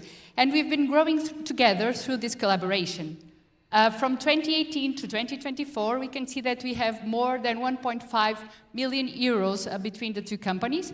And in Redes, we have more than 6 areas involved in works that were done with INESC, and go all the way from network planning, where I work, from asset management to consumption prediction, and many other different areas. And we are also partners in European projects. But here I'm going to focus more on the work that we develop with INESC TEC regarding PDIRT. So PDIRT is our distribution network development plan. So it is our investment plan for the high voltage and medium voltage grids. It's a regulatory requirement, so we are obliged to deliver it. And it is a technical foundation that ensures that there's a coherence between the investment, the strategy, and also the regulatory requirements that we have. As I said before, it is a plan that it's done for 5 years. So this last PDIRT that we delivered last year goes from 2026 to 2030. And it should be updated midway between the periods. So we are going to update it next year. To do this plan, it's very difficult to do the plans. Just to give you a clear view, we take 1 full year to do this PDIRT 2024. We started in October of 2023, and we delivered it in October 2024. And it's subject to a public consultation, and finally, we hope that it is approved by the government. Just to give you a clear view of the complexity of the document, it has 1,500 pages. I'm sure you're not going to read them all, but it includes the part of the strategy. It also includes our main projects, the projects that are above 500,000 euros, and it also is subject to an environmental assessment. And we also have the collaboration with academia. Our partnership with INESC TEC regarding PDIRT has been here since our first PDIRT, the one that we delivered in 2014. And has been going on throughout all the documents that we delivered. As we can see here, we started by estimating the investment associated with connecting consumers and producers. Then in 2016, and it was a request by the regulator, we started the assessment of PDIRT regarding the impact across the investment vectors and the monetization of the investment that we were proposing. Then we also had the PATH project that is estimating the remaining useful life of our power transformers. And we also had some other different projects regarding the revision of the PDIRT vectors and the impact of distribution generation on network losses.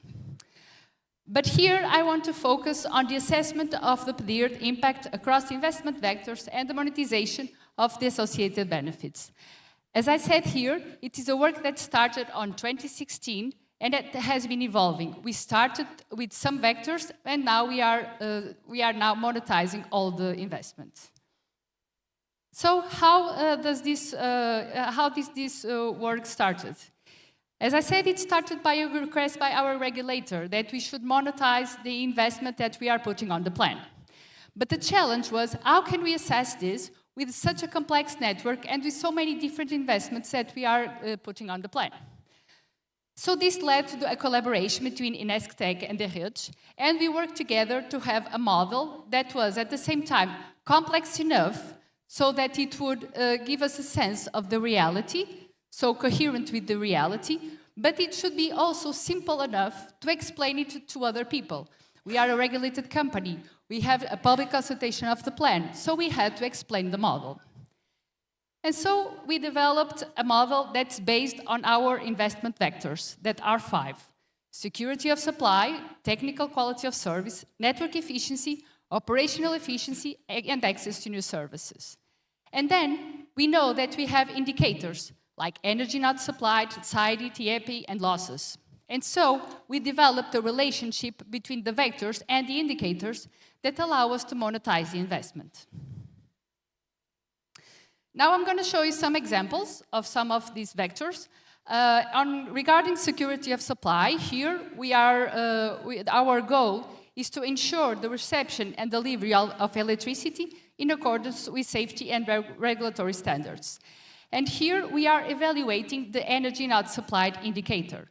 So we compare a scenario where we are doing the investment with a scenario we are not investing. And when we are not investing, what do we see? Our power transformers reach their full capacity, and then we have curtailed power costs. And that is monetized over the time, over 30 years, and we compare it with investment, and we see the benefits are bigger than the investment. A similar approach was done for technical quality of service, but here we are assessing using SAIDI and TIEPI. So we project the SIDI for the next years, considering the investment that we are proposing. And so we see the impact on energy not supplied when we do the investment and when we are not doing the investment. And once again, we project it for 30 years and we compare it with the investment. The last one that I'm going to show here, it's network efficiency. Here, we are talking about network losses, and our goal is to sustain the network losses within our distribution network. And so, we project the losses for the next years, and we compare the investment scenario with non-investment scenario. Doing this for the 5 vectors, we conclude that in proposed investment ensures improvement across all the network indicators, and also that monetizes, which means that the benefits on the long term will be higher than the investment. But we know that the distribution grid is evolving rapidly. It's bringing new requirements, new opportunities, and I'm sure that in the next PDIR that we are going to deliver in 2028, we will have a lot more topics about storage, flexibility, connections with restrictions that will shape our investments. The challenges ahead, we know that are significant, but as in the past, we know that it's through collaboration, as I showed here, that we will be ready to overcome them.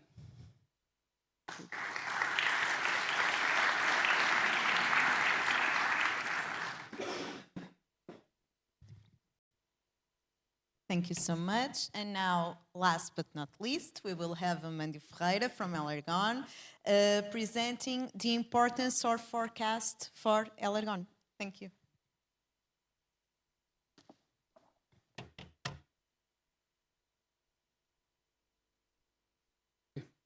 So hello, everyone. First of all, I would like to thank on behalf of Elergon the invitation to be here today. It's a pleasure for us.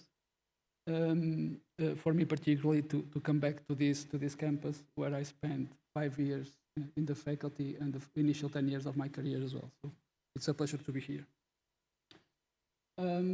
So for those who don't know Elergon, I will present just in the next slides, but my presentation is not technical. Okay, we are just here to share a couple of examples of use cases in our activity where we are using forecasting. We can even say data-driven services or smart services. The concepts are very similar, but we apply that in several different cases, and I will try to show them here in the presentation. So for those who don't know Elergon is an energy service company. We have 5 different areas of activity. So we are an energy retailer.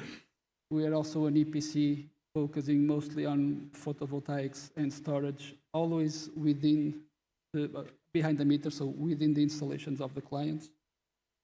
We have a department and an area of efficiency and consultancy. We also have, and we created, and we are responsible to manage the largest private EV charging network in Portugal, which is Continental Plug and Charge. And with more and more assets, we have for a few years already an operations team that is responsible to install and maintain all of those assets. So these are just the big figures, the big numbers of the different areas, just for you to have an idea of the dimension of our operation. Okay, so I will start sharing how we are using forecast within the energy retail area. So as you know, for an energy retailer, we basically have a portfolio of clients, and we have to inform the market operator, like 1 day ahead, what is the amount of energy that the whole portfolio of clients will consume in each hour of the day, actually in each 15 minutes of the next day. So we have to do it always 1 day ahead.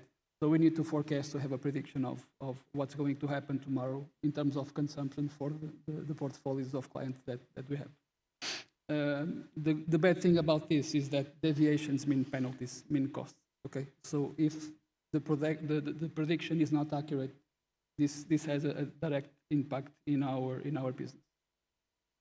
So I will just try to summarize. So as you can imagine, different clients will have different profiles. So to forecast each one of those is a different challenge. In some cases, it's more important the historical data. In some others, it's the time patterns. In some other cases, it will be the temperature or the radiation.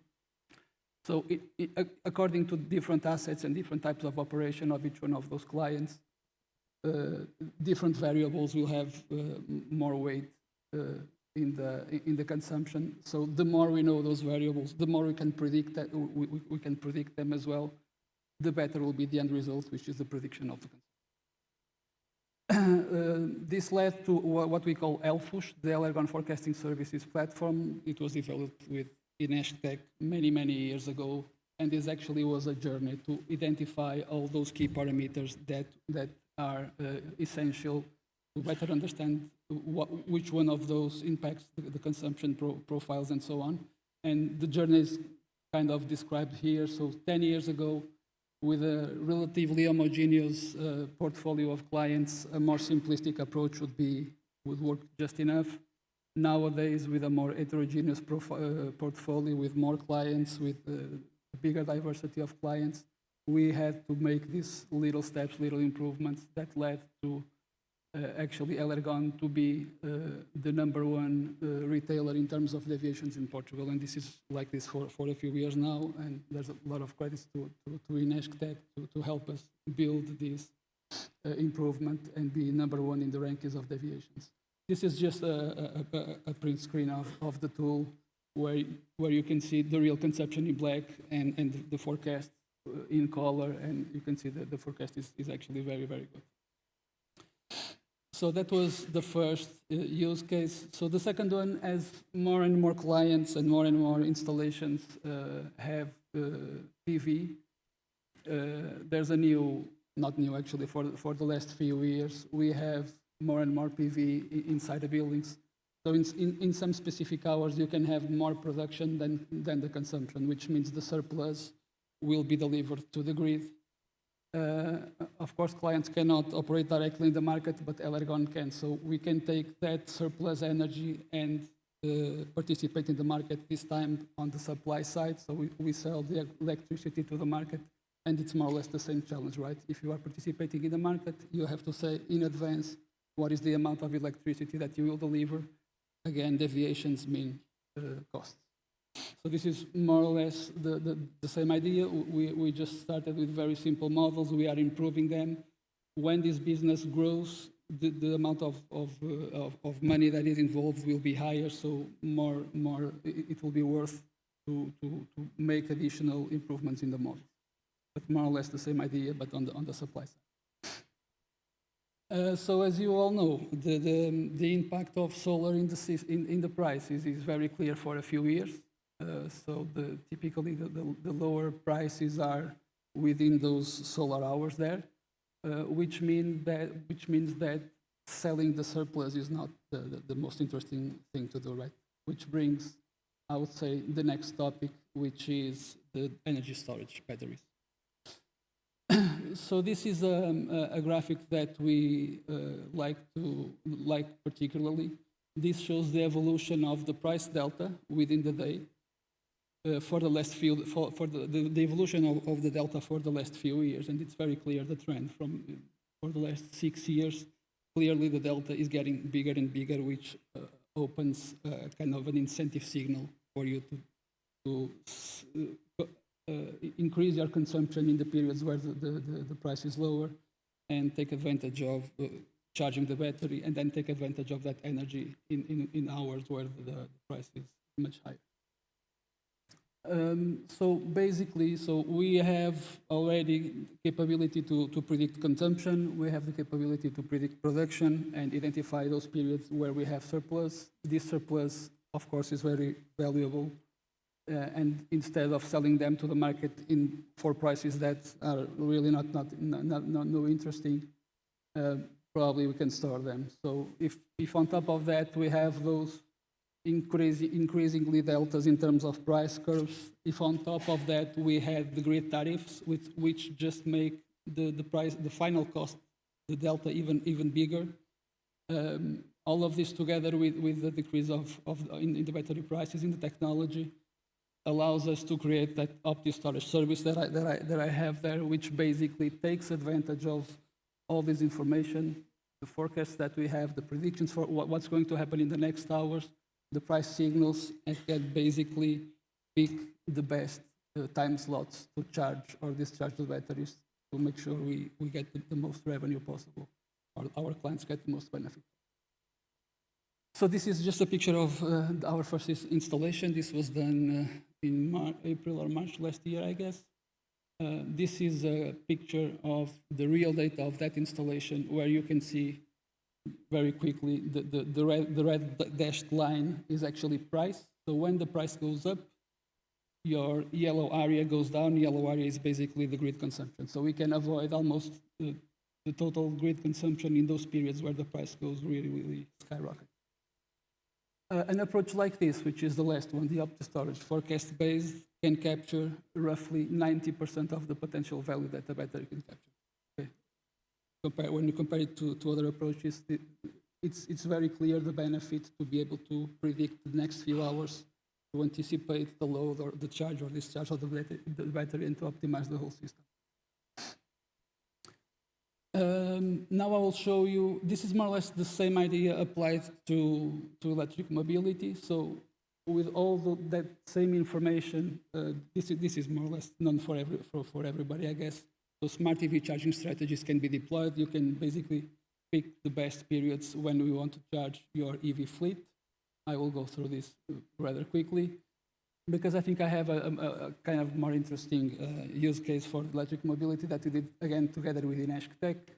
As I said before, we are responsible for the management and operation of Plug and Charge Network, the largest private network in Portugal. And with that that same information, we built together with INESC TEC a service that we call Happy Hour, where we are basically doing kind of the opposite, which is we are incentivizing the clients in specific hours to take advantage of, for example, in the most simple scenario, the solar surplus. So if we have available PV in our stores, we will probably release an happy hour for the clients to be able to take advantage of that solar power that is available. One thing that we had to do on top of those variables that we know pretty well already is that we had to predict the occupancy of the EV charging stations, because if the forecast of the occupancy is already near 100%, it's not a good idea to release an incentive for people to go there because they will have no place to charge. So this is just an example of another variable that we have to predict to be able to build the service in a manner that is efficient for the end consumer. So these are just a few numbers. So after 7 months of pilot, we have more than 10,000 transactions or EV charging periods in the pilot, and the adoption growth from the beginning to the end was around 35%. And this is actually still running and still going. We are gathering a bit more data. So in terms of what's next, I would say it's everything and more. As I said before, we work within the customer, right? So we install PV behind the meter within the installation of the consumer. We do this for industrial and commercial. We are not working in the households. And we look at buildings. We like to call them smart buildings. So the information, the first layer is you have to monitor and know what's happening in your building. You need to have all those services, forecasts.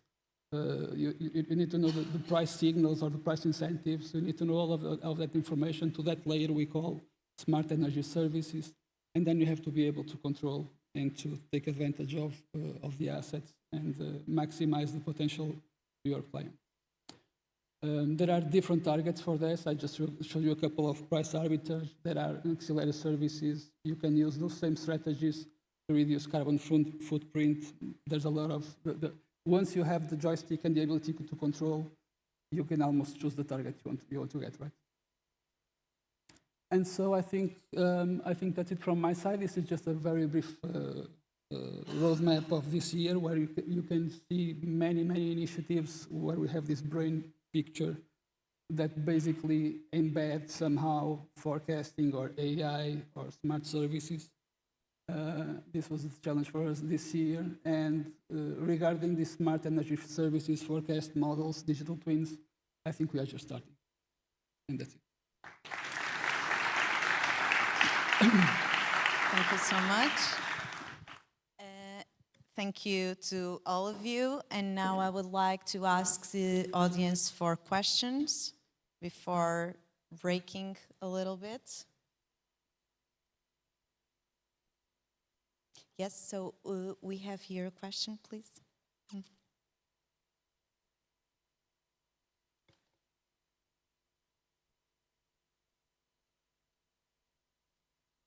Paulo Monteiro from Online Energy. Thank you all. For the last speaker, the first question. The first example that you showed us about the forecasting technique to improve the accuracy and minimize the impacts of the deviations from the market, it's clear. Are you also using those kind of tools and techniques in a reverse way, trying to enforce some kind of modulation of the profile demand of the consumers, and so they can adapt more to the spot market prices? And I have a question also to Rita. Is in the investment plan of Aeroedis, I think it was recently approved. What's the degree of integration of digital optimization techniques like dynamic line rating, topology management, and what do you think and what are your use cases of using composite core cable conductors? I'm talking all about this because it's measures of. It's all measures for extracting more capability of the existing infrastructure. And I have some questions for Hugo, but we can talk on the coffee break. Hello? Okay, yes. I don't know if I got the question correctly, but we tried to incentivize some of our clients to deviate as little as possible from our prediction. And after it went through the legal department and analyzing all the regulation, it was not possible to incentivize some or benefit somehow. An incentive is in the end a benefit specific clients according to that. So I think it's a legal restriction.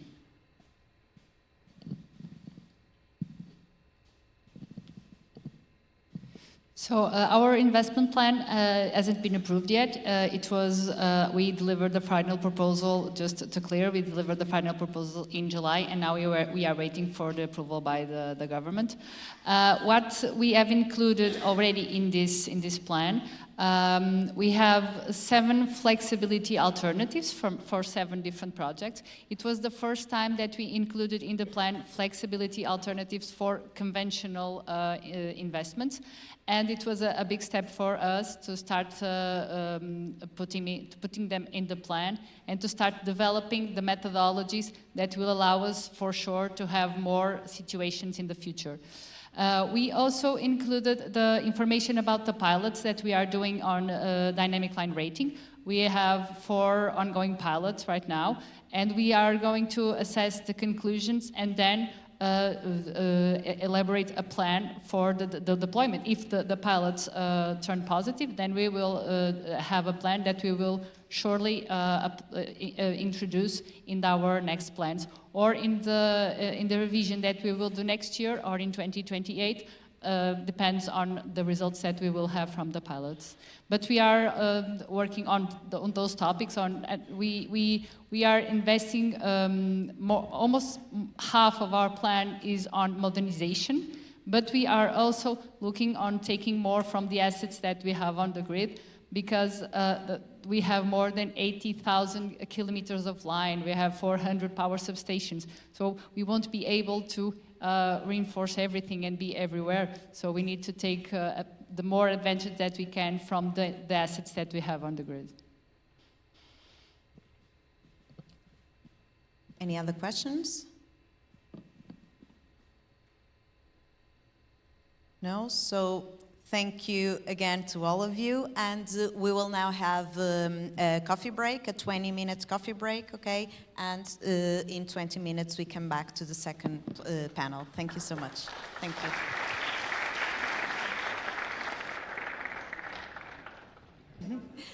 Okay, so welcome everyone again, and now we will start with our panel 2. As you can see here, the theme is Shaping the Grid of Tomorrow, and we will follow exactly the same structure that we followed in the first panel, okay? So, first of all, I will call António Coelho to the stage with the theme Smart Energy in Industry. Thank you, António.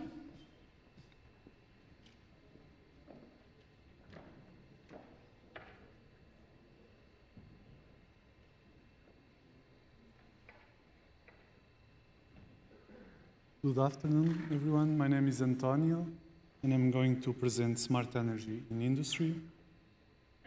So first, the main objectives of this presentation will be to share our vision of an industrial optimization tool and also two projects we have with the industry.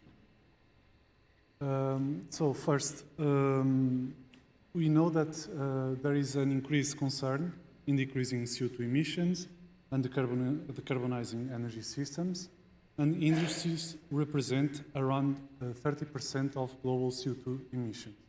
And so it makes them one of the critical focus areas for decarbonization. And we can use multi-energy systems to represent these industries and help this decarbonization process. Moreover, in 2025, the European Union released an industrial strategy to boost even more the industrial decarbonization, which I will talk in a bit. So, what are multi-energy systems? Multi-energy systems are systems that represent different kind of energy resources and networks with different energy vectors. For example, they can be electricity, heat, gas, hydrogen, among others, and also represent material chains. And so if we optimize all these systems together, we can bring different kind of benefits, like enabling dynamic resource allocation, improve energy efficiency, and also support a demand response, which in turn will reduce costs and emissions. Some of the key technologies that we usually see are cogeneration, thermal storage, batteries, PVs, electrolyzers, fuel cells, among others. And so industrials and energy hubs or clusters can be seen as multi-energy systems as they have this kind of infrastructure. Nonetheless, there are some operational challenges related with renewable variability, grid instability, and also a complex management of all these resources, because some of them are nonlinear and increase the complexity of the mathematical problem. Here we can see an example of an industrial hub. This is a steel plant.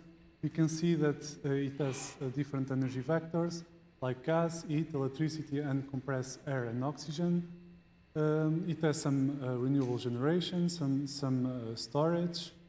It also has several industrial processes and also material storage. And so if we optimize this kind of system altogether, we can bring most of the benefits that are present here. So the Clean Industrial Deal was released in 2025, and it's the European Union new strategy to combine competitiveness, industrial resilience, and also a rapid decarbonization.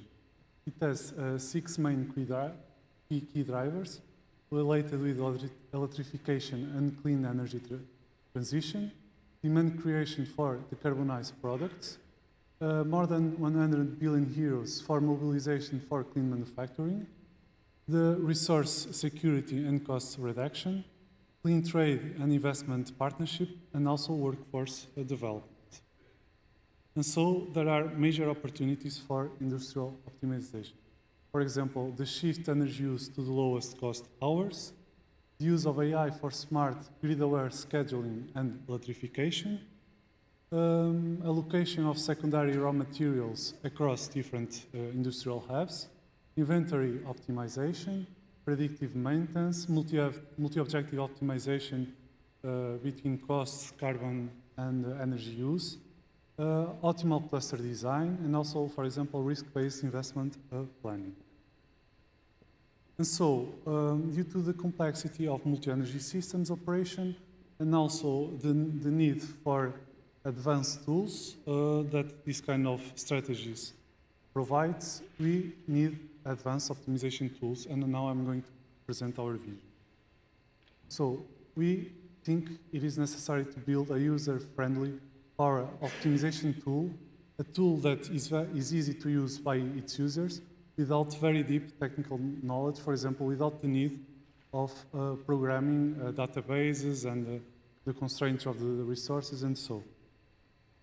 And so basically the user which is operating the industry site or the industry cluster, he will be able to do by himself the configuration of the system, integrate all the data necessary, create a digital twin, optimize and schedule, and also have a decision support tool. All this without any need for programming. And at the end, the user will be able to do day-ahead dispatch, market bidding, and also predictive maintenance and investment planning. And how do we see this kind of tool to be developed? It will be based on 5 layers. The first layer, we call it a data fabric canvas. This is a drag and drop platform, which the user will be able to connect, store, manage, and also integrate the data in an intuitive way, because there will be some boxes that he has to connect from the sensors to the database. Then the second layer is a digital twin builder. The user will be able to design energy and industrial models. So basically, it's also a drag and drop platform. So the previous figure I showed of the industrial hub, the user will have blocks that will represent processes and resources, and will be able to connect everything and parameterize each resource. The second layer is the forecasting toolbox, where the user will be able to generate day-ahead and long-term forecasts. Fourth layer is an optimization suite, where the user will be able to optimize operation, maintenance, and long-term planning. And you will be able to parameterize this. For example, you will be able to select which markets you want to participate. And finally, we have a visualization cockpit layer, which the user will be able to visualize real-time data, results, and KPIs. This will also should be a drag-and-drop platform, as each user has different needs and may want to see a different kind of information. So you'll be able to select which information he wants to see. Now I'm going to talk about two projects we have with the industry. The first is with the Capot. So we developed a tool to optimize the day-ahead operation in order to minimize the costs. They have an industrial hub composed with photovoltaic systems, batteries, cogeneration, and they are going to install a thermal energy storage. This is the architecture of our tool. It was developed a front-end where the user will be able to optimize the system and operate the system. Here is the optimization page. You can see the industrial cluster. And here is the page where the user will be able to visualize the results of the optimization. The second project is with MC Sonai and the Elergon too. The objective of this project was to optimize the day-ahead operation of a cold warehouse where they store food and other materials in a very cold environment. And the objective was to minimize costs. And the system was composed with photovoltaic systems, thermal storage, a PCM, and also a refrigeration system. Here you can see the warehouse. So the temperature had to be between minus 24 and minus 15 degrees. Here is the architecture of the tool.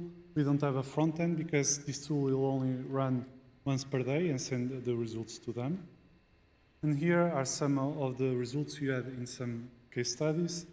We studied the use of a PCM and we saw that there were savings of around 7,000 euros per year. And so, to conclude, at INESC TEC, we have different kind of solutions for related with multi-energy resources, storage, forecasting, markets, and networks. And if an industry or other partner has some goals related to minimization of costs, of emissions, and also increasing the electrification of their systems, we can work together and develop a powerful tool that will meet their goals. Thank you. Okay. So unfortunately, Antonio will not be until the end of... I don't know if you can answer any question, if there are... okay, so Philippe will be in charge, okay, for answering, so thank you so much, Antonio. So in that case, I will ask Mika Kizuli to join us for us to be able to hear the topic artificial intelligence and grid resilience. Thank you. Thank you. Okay. I'm going to speak about AI for resilient power grid and how we are using grid foundation models for reliability assessment.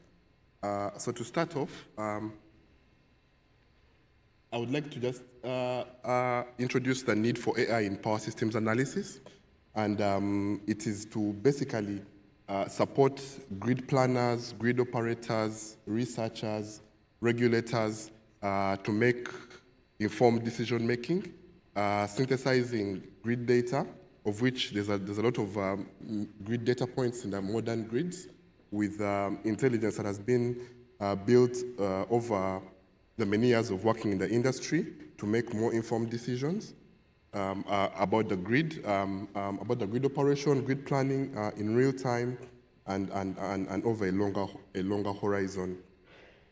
In terms of how the AI in power systems has evolved, we've moved from general deep neural networks that can establish the relationship between features in data to graph neural networks that are aware of the topology through graph structures.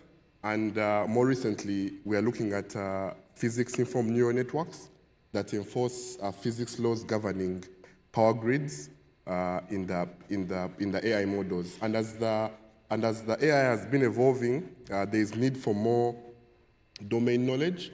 But some of the examples of the analysis that have been carried out using AI in recent times are listed there, including optimal power flow and robust state estimation. Looking at resilient power grids, we try to understand what is hindering wider adoption of AI by grid planners and grid operators. And we think of 4 major roadblocks. The first one is designing deep structures that can be able to depict the grid from transmission level down to MV and LV networks in a distribution with dynamic handling given the rapid developments in the grid with recent introduction of renewables and distributed energy resources. There's also a challenge of transfer learning between graph structures. We find that grids are quite different in topology and in structure from country to country and from region to region, from season to season. So transferring this learning across graph structures is a big challenge. There's limited interpretability in terms of grid operators and users understanding what the AI models are predicting in the back end or in the black box, and the need for very large data that is not readily available and quite difficult to access. And this is being compounded by the push for decarbonization, the decentralization of these energy resources, and the need for further digitalization with a lot of data coming on board. And I would like to also highlight the growing gap between the amount of complexity that would be posed by modeling networks down to the distribution level, down to the low voltage level, versus the available computing capacity. There's quite a gap that would need to be filled with AI. Introducing the grid foundation models, we think of grid foundation models as simply ChatGPT for power grids.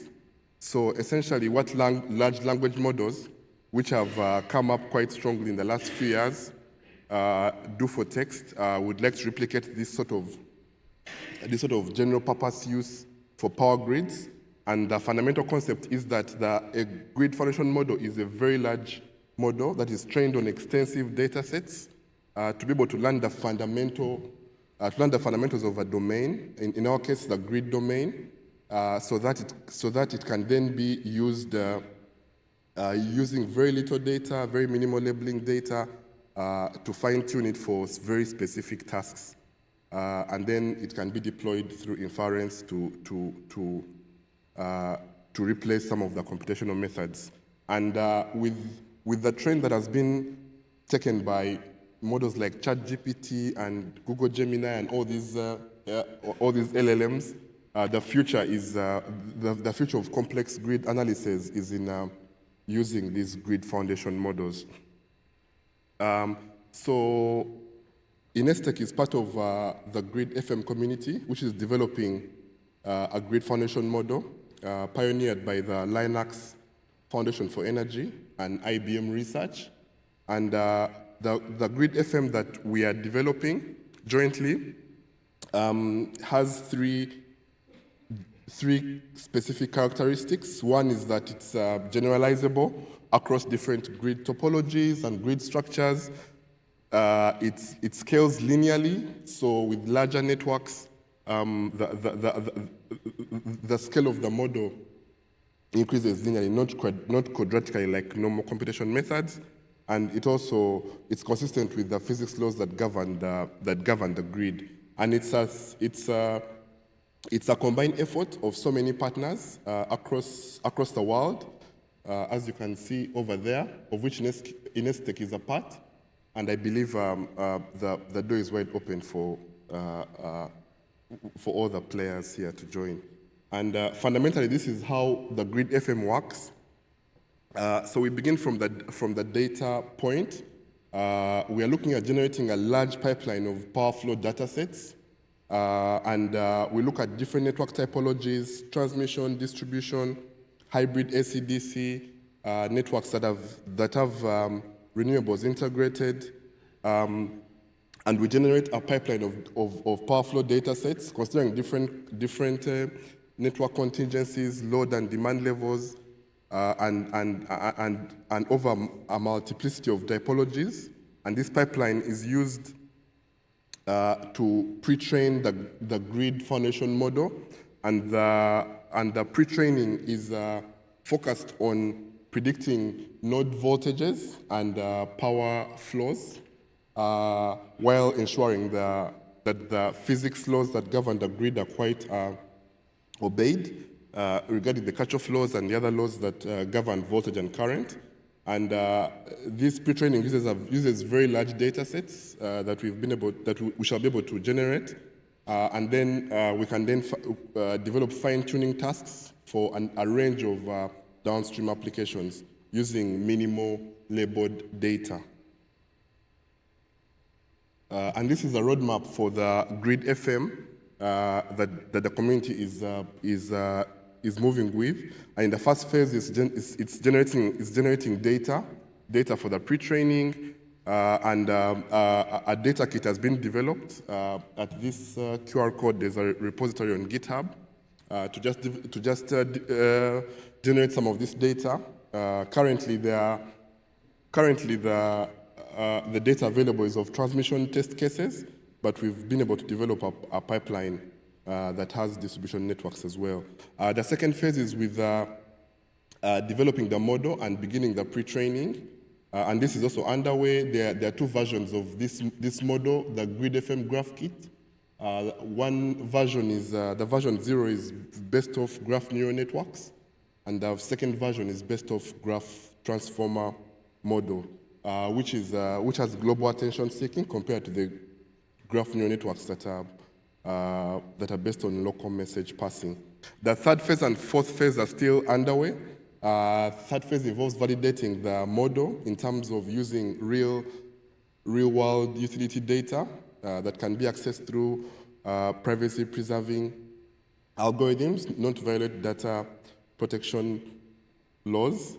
And then the fourth phase is with the deployment of the model to predict and use for inference on multiple downstream applications. So we've taken up the Grid FM for accelerating our reliability assessments, which are currently very memory intensive, and they take a very long time because we conduct Monte Carlo simulations. And the first step that we started with was filling the data gap, and we are collecting and we are generating data for pre-training. We're looking at distribution networks, multiple typologies. We've been able to look to generate 17 million. We've been able to create a pipelines to generate 17 million scenarios, but we're currently limited by the space to store this data and the fact that for bigger networks, the number of scenarios increases quadratically with the number of contingencies and the number of buses. But this is work in progress, and we shall be able to develop this data for the pre-training. We've also been able to come up with we're exploring a loss function to help us predict failures in the network, to predict the customers who would be interrupted when there's a component failure.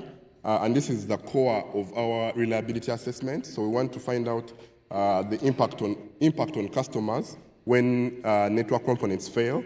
So we're exploring this loss function that uses viability propagation through the graph to map each node to the reference node. And this connectivity, we're using it to predict the voltage. And essentially, there are two sets. If a node is reachable, in that case, if there is a voltage path between that node and the reference bus, then we can predict that that node should have voltage, or it should not be islanded or interrupted. And the reverse is also true. If the node is unreachable, so if there's no voltage path between a specific node and the reference node, then that node should be in an island, or it should be failed. And we're basically penalizing the model if it predicts the opposite. And we hope that this fully differentiable loss function will be able to predict the customers who are interrupted after a network failure and support us to accelerate the load flow simulations. This is one of the applications of the Grid FM, but there are quite a number that have been able to project here, and I think many users here would find keen interest in at least one of them. For example, with electricity markets, the Grid FM can support in optimized economic dispatch. In contingency analysis, we can look at multiple contingencies without necessarily having a quadratic increase in the complexity. Expansion planning, when we are considering so many distributed resources, and real-time operational planning, where we need real-time data processing and real-time proactive action. In conclusion, some of the limitations of using the Grid FM are around the data for the pre-training, and the challenges around accessing this data, generating it, storing it. We spoke about the validation of the model using real-life data from utilities. There are privacy concerns around that. The second challenge is around the high training costs, because the pre-training of the model is quite extensive. So it comes at a very high cost, which also makes it prone to over-parameterization. And the other issues around malicious use for hacking and for cyber insecurity. So those are some of the limitations. In terms of the benefits, the core benefit of using these Grid FMs for some of your downstream applications lie with acceleration of simulations. So sometimes simulations last a very long time and they're computationally intensive. grid FMs have potential to accelerate those quite significantly. Also, the lower computational burden in using prediction-based methods instead of computational methods. There's a key benefit of linear scalability I've mentioned before, that these models don't scale quadratically, so you'd expect that it would be easier to handle very large networks. And also the applicability to very complex networks without necessarily overburdening the computer. So yeah, this is my presentation. Thank you very much. Thank you so much. Now we will have Salvador Carvalhosa presenting the theme e-mobility in buildings.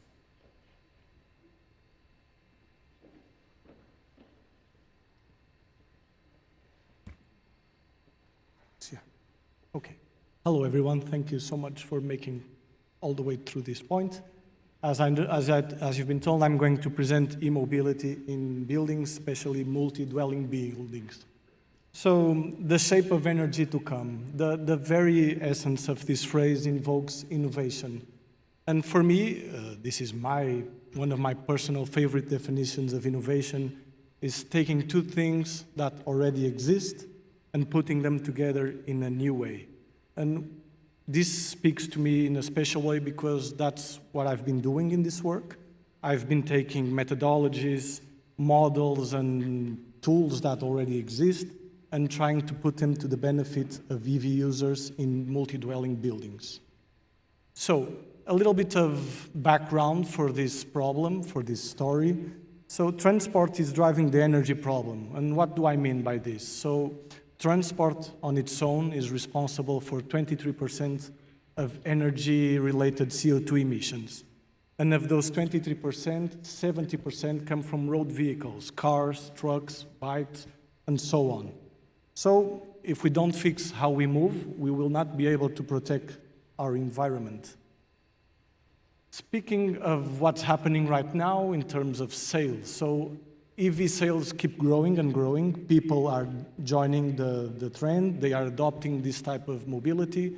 So this isn't hypothetical anymore. People are buying EVs and we will need places to charge them. But where are people charging their vehicles? This is what I call the elephant in the garage.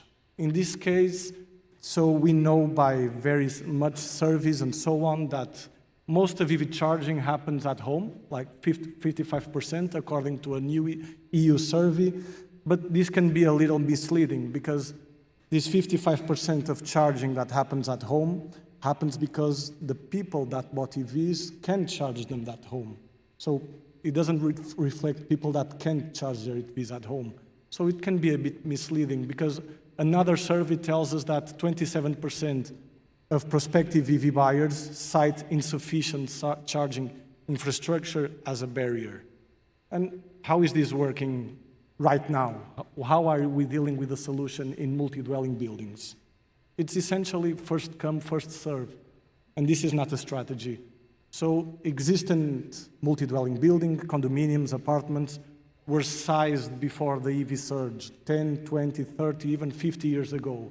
And they are still functional, so we're not just going to demolish infrastructure to build new buildings.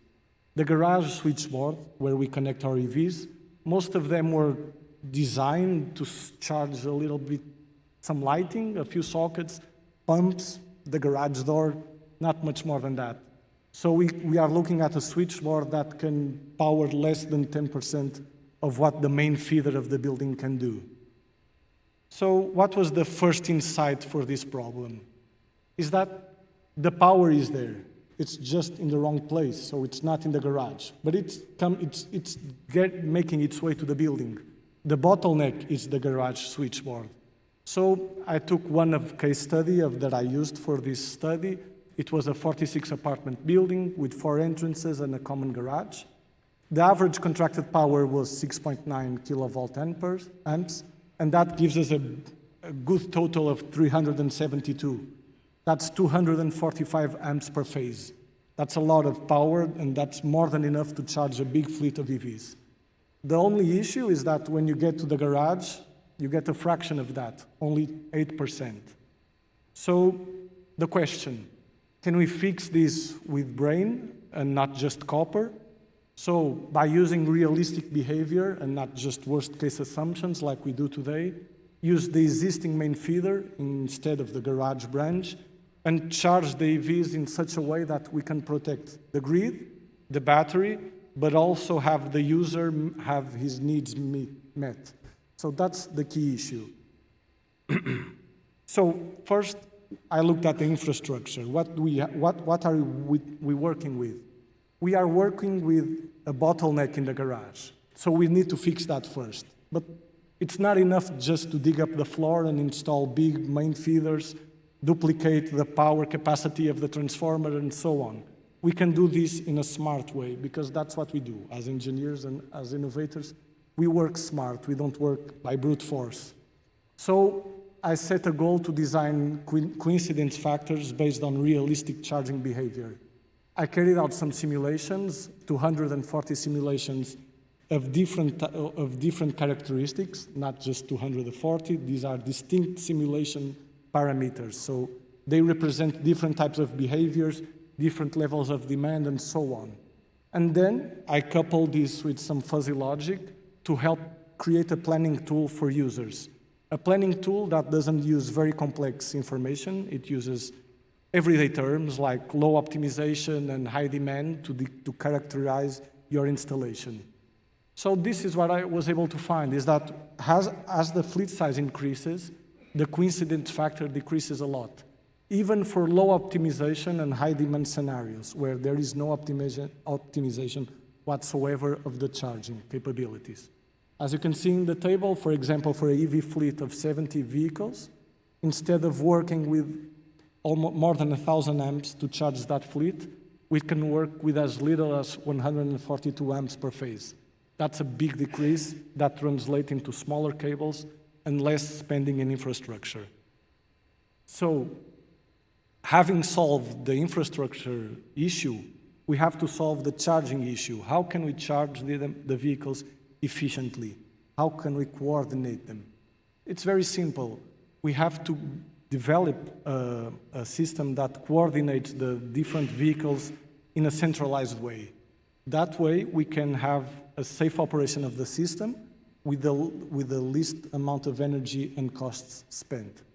With the algorithm that I was able to develop while working at INESC TEC, I was able to increase by 200% the level of energy supplied to the EVs, and this means more than doubling the driving distance offered to the users.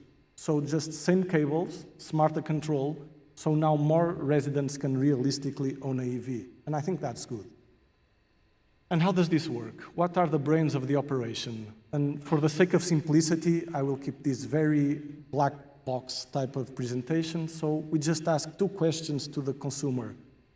When are you leaving in the morning, or any other time of day, and how much do you need to travel that day?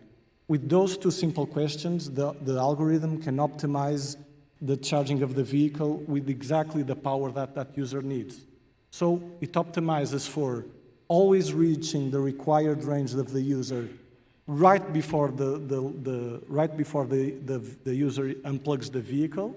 It avoids long periods at high state of charge, and it respects the charger, the battery, and the building limits. So everything works in a safe manner. This is very important because we are working at optimizing the current fed to the vehicle, and this will enable another step of the problem. So it just decides on how hard and when to charge with your needs in mind. But then, this is all very nice, but we had to ask another question, is that, does this charging algorithm, does it respect the battery? So charging like this, in a very, I will say in a very Portuguese way, slow and steady. So we have to have things ready when they need to be ready, not before 3 or 4 hours before, just when it's needed. But does this respect the battery? And the answer is yes.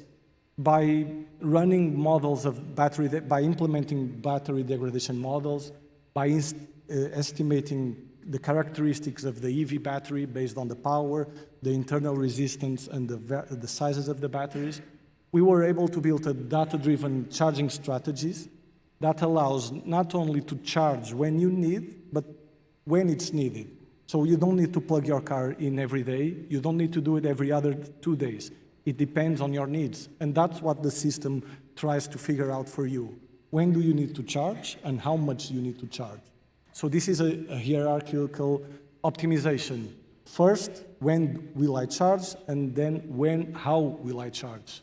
So by running 30-day simulations with this strategy, we were able to calculate an approximate reduction in battery degradation by up to almost 3% with no loss of usability. So this means that by curtailing charging events and by charging less than we actually would charge if we left the car plugged all night, we were able to reduce the degradation and maintain the usability of the vehicle. So that's a perfect scenario in my view. So this is the story that goes from copper to cells, the cells of the battery in this case. We divided this into 3 stages, the planning. So when we plan the infrastructure, we are able to reduce the installation of the size of the cables and the size of the infrastructure by 86%. When operating the charging process, the centralized charging methodology only uses the necessary energy and range for the users in constrained buildings. This is applicable not only to condominium, but to office buildings, renewable energy communities, because even nowadays, as we are trying to plug tomorrow's mobility into yesterday's infrastructure, even today's infrastructure that is being developed nowadays, it still lacks the level of capacity to integrate large amounts of EVs. So this is one way of solving that issue. We don't need to rebuild everything. We need to use what we have, and the batteries and the EVs, and our time as well, more efficiently. We will charge at night, we will charge slowly, and we will charge responsibly. So there's no need to have 100% of my charge every day. There's simply not a need for that. And let's talk about a little bit about the future. So from smart charging to intelligent charging assistance. And like everything nowadays, let's just slap some AI on the system and see how that works. And this is a great idea because with the advent of agentic AI, large language models, and so on, we can simply decrease the load and decrease what we ask of the user. Instead of asking mileage and plug in and plug out time, we can simply ask very simple questions. And the more simple the system is, the more use it will have. So simple questions like, do you have a big trip tomorrow? Is it a normal day? And based on that, based on reinforcement learning, on supervised learning even, with inputs of the user, we can infer the range needs and the capacity needs. And this will start a new revolution of automatic smart scheduling that not only schedules your vehicle, but all of the fleet combined. So it tells you when it's the best time for you to charge with your needs in mind, but also with the needs of the remaining EV users of your garage. So I hope that you now see the problem of EV charging not only as an optimization problem, but also as a social problem, as an infrastructure problem. So it has many sides to it, and we have to tackle them all together because we cannot move into the future of mobility if we leave the infrastructure behind. And most of the infrastructure is already in place, and we need to make the most of it. So just to finish off, I believe that the shape of the energy future is not just more EVs, but also smarter charging in all condominiums, in all office buildings, and so on. So to finalize, here is my contact information. If you want to discuss this topic, if you have questions, please feel free to contact me on my email, and I'll be very happy to answer questions after the presentations are over. Thank you very much. Thank you. And now I will ask Justino Rodrigues to come to the stage with the topic Future Grid Architectures.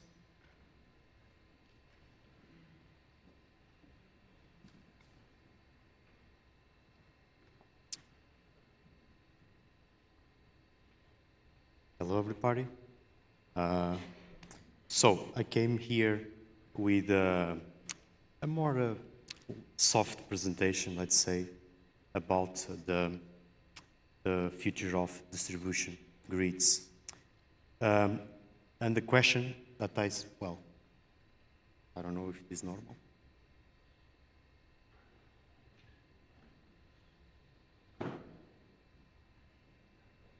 Okay. Well, never mind. Okay, so I start with a question, which is the following.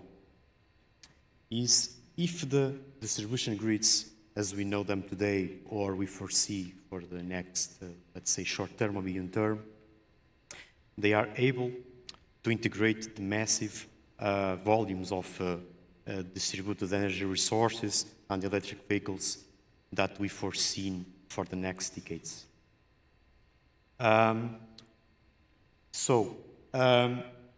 We all know that these resources will put strains in the grid.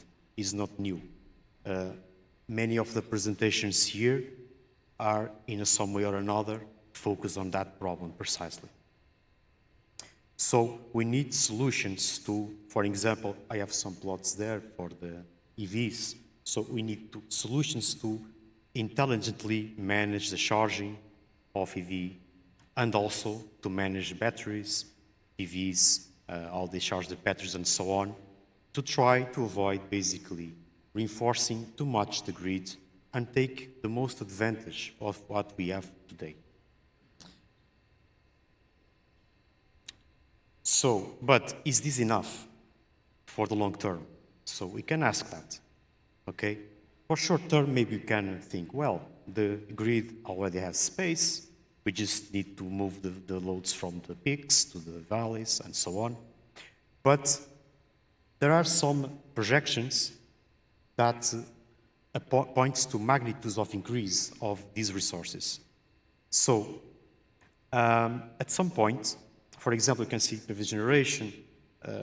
This is the reference are in the bottom. So we can expect up to 10 times increase on the power installed. Energy storage 50 times, EV charging 6 times, up to, I didn't put here, but it's 2050. So it's very likely that we need to reinforce the distribution grids. These numbers obviously are not only for distribution, it's the whole power system, but a big chunk of it will be in distribution. So we'll need to reinforce this, for sure at some point, and spend a lot of money. So maybe optimization of the resources will not be enough to postpone for much longer this investment. So maybe these old guys need to make a truce and they must coexist in some kind of hybrid approach for the distribution systems where we combine the advantages of DC with the advantage of the well-known AC distribution grids. So at the time, Edison didn't have a role of technologies that maybe would allow him to prevail at the time, like advanced semiconductors, which allow the construction of voltage source inverters that we all know nowadays. Also advanced circuit breakers technologies based on solid-state technologies, which are very critical for DC, by the way. And also, maybe not so fundamental, but improved cable technologies and also advanced control and protection algorithms that we have today. Maybe, I don't know, I'm not a wizard, but it's very likely that in the future we need some combination of this. And why? Why is the DC maybe interesting? Maybe you can look to the first three, maybe, are the principle. So, one thing that we can exploit is with the already existing distribution grid. So we have, for example, a voltage, cables up to 1000 volts, okay? Let's imagine, it's standard, okay? And also medium voltage, we have naked conductors. Many of them, maybe we can repurpose for DC. And why the threefold increase? Because these cables, they are projected to work with the peaks of the AC voltage. As we know, in a three-phase system is 500 something volts. There is a margin and so on, okay? But in DC, we don't have this problem. We can exploit, like, for example, 500 volts. So we can increase the voltage of the cables, and the power that we can transmit with the same cables is bigger. If we have even three-phase plus neutral, we can have, for example, two bipolar systems, okay? Minus and plus the same voltage, okay? Because it's 1,000 per cable, the two is 2,000, we can have like minus 500 plus 500, so we can increase several times the power.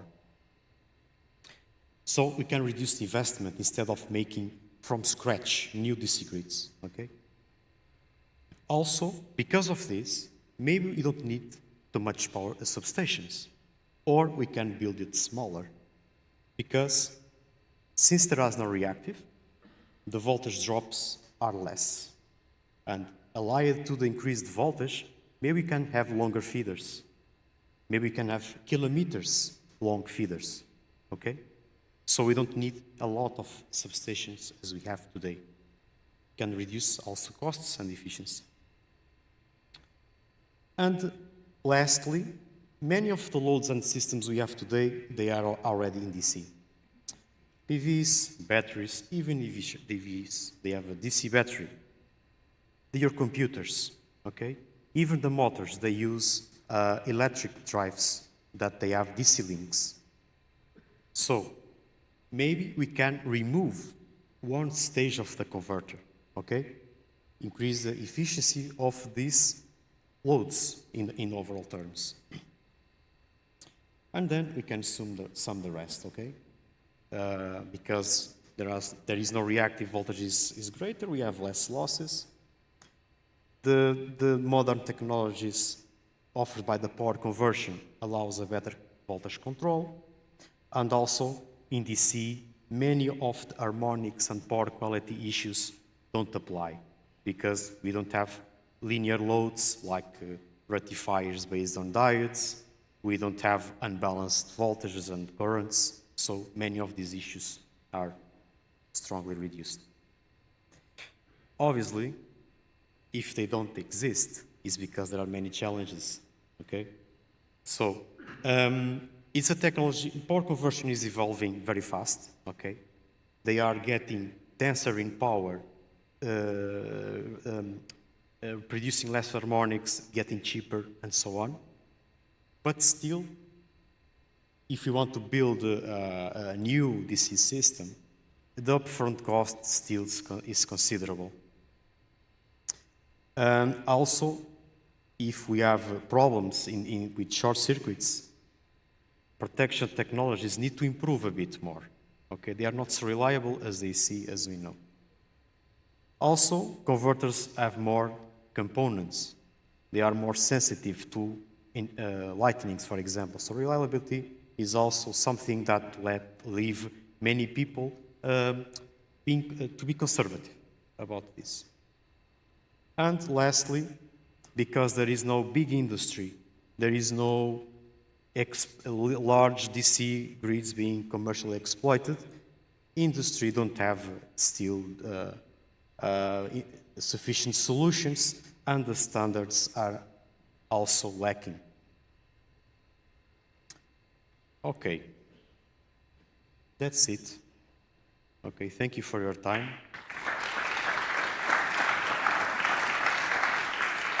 Thank you, Justino. And now Zenaida Mourão, please, with the theme Industry Decarbonization.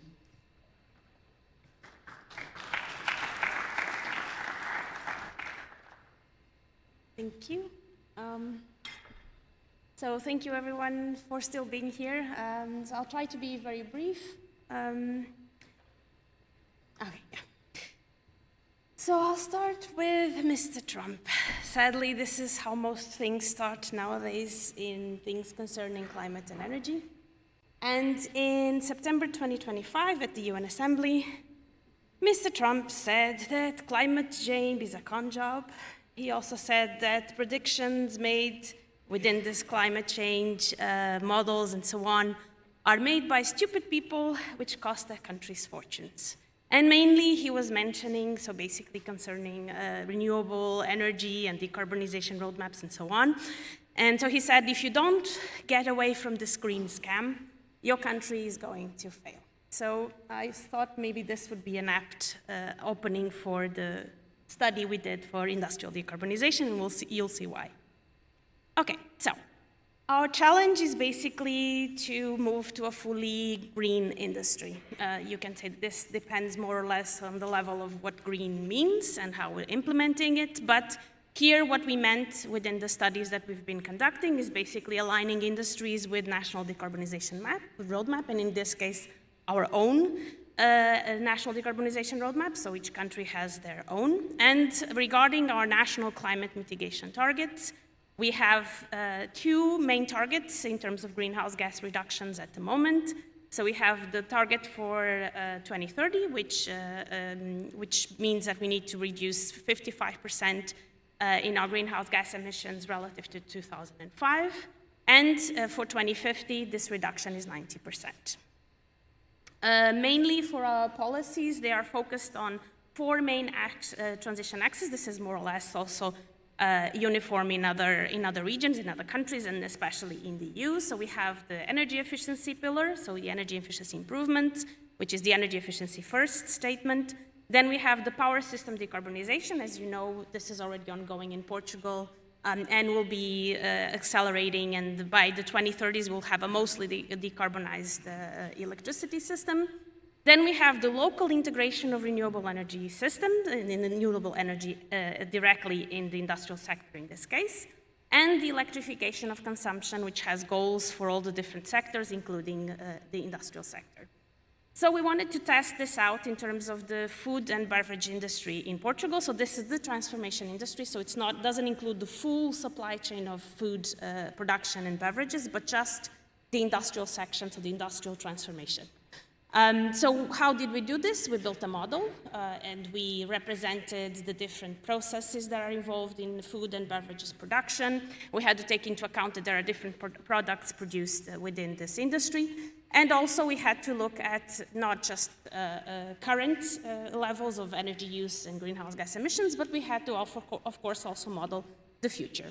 But on the present, so what does this look like presently in the industry? So the food and beverages industry in Portugal, the transformation industry, accounts for about 14% of the total final energy use in the transformation, the industrial transformation sector. So this is more or less aligned with what it looks like also in the rest of the EU, or in some of the countries, at least the EU as a whole. And also it accounts for about 11% of the greenhouse gas emissions of the transformation industry.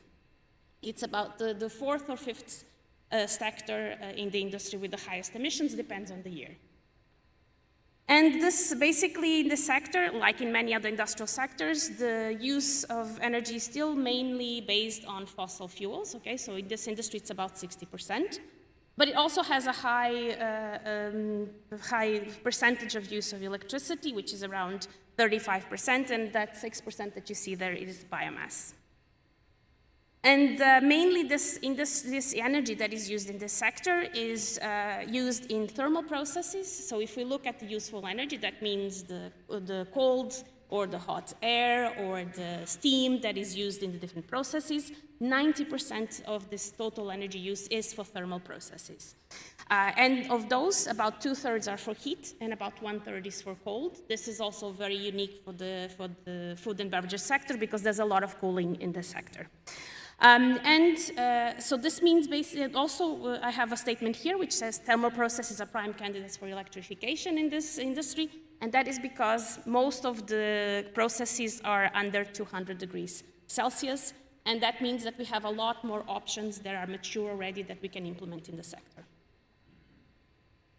Okay, so one of the things we wanted to do was look at different sectors, different scenarios for the future. So we wanted to look at how different ambition in the implementation of measures of decarbonization in the sector would produce, so what would they produce in terms of the reduction in greenhouse gas emissions, but we also wanted to look at the overall cost of the system.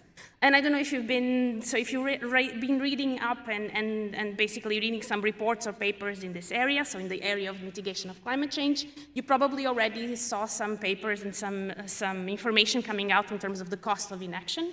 And so we wanted to also test this out in this roadmap or in this study that we did.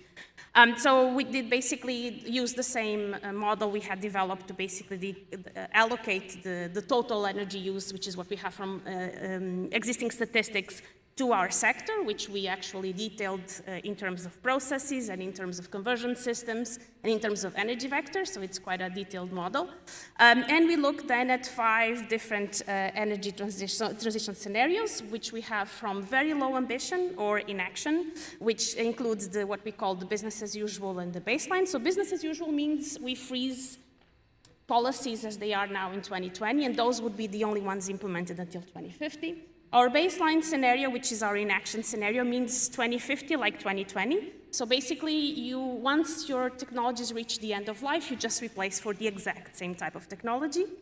Then we had an intermediate scenarios, which we call the conservative scenarios. So there are some implementation of energy efficiency measures. We do some electrification. We also implement some integration of renewable gases, and of course, integration already of renewable PV as well.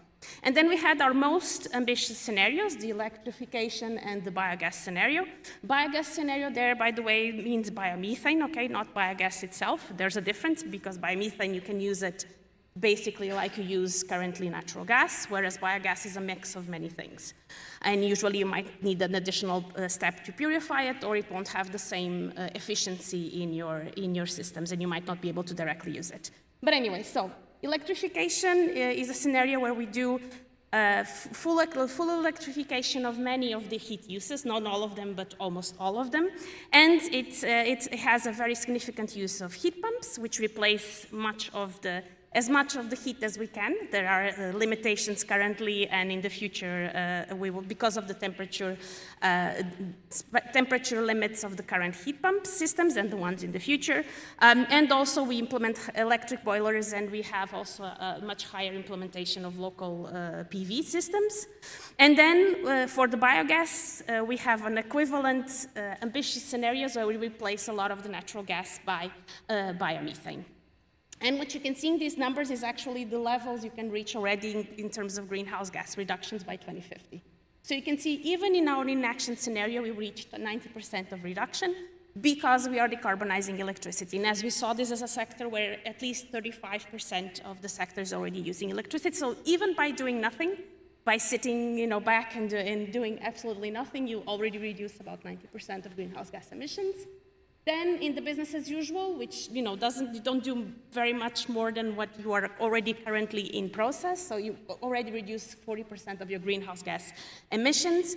In the conservative scenario, where you implement some measures, but not to the full extent, or the full potential, you get almost 70% reduction in your greenhouse gas emissions, so a very good result.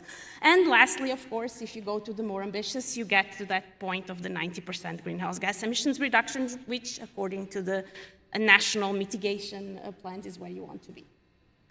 Okay, so, but what does this mean in terms of cost? And I have to say, I hate to disappoint Mr. Trump, but for this sector at least, what it means is that the more ambitious the plans, which is the ones you can see in that pink area down there, so it sees lower cost and higher impact, are the most ambitious plans. So the plans where you have a lot of renewables and a lot of electrification.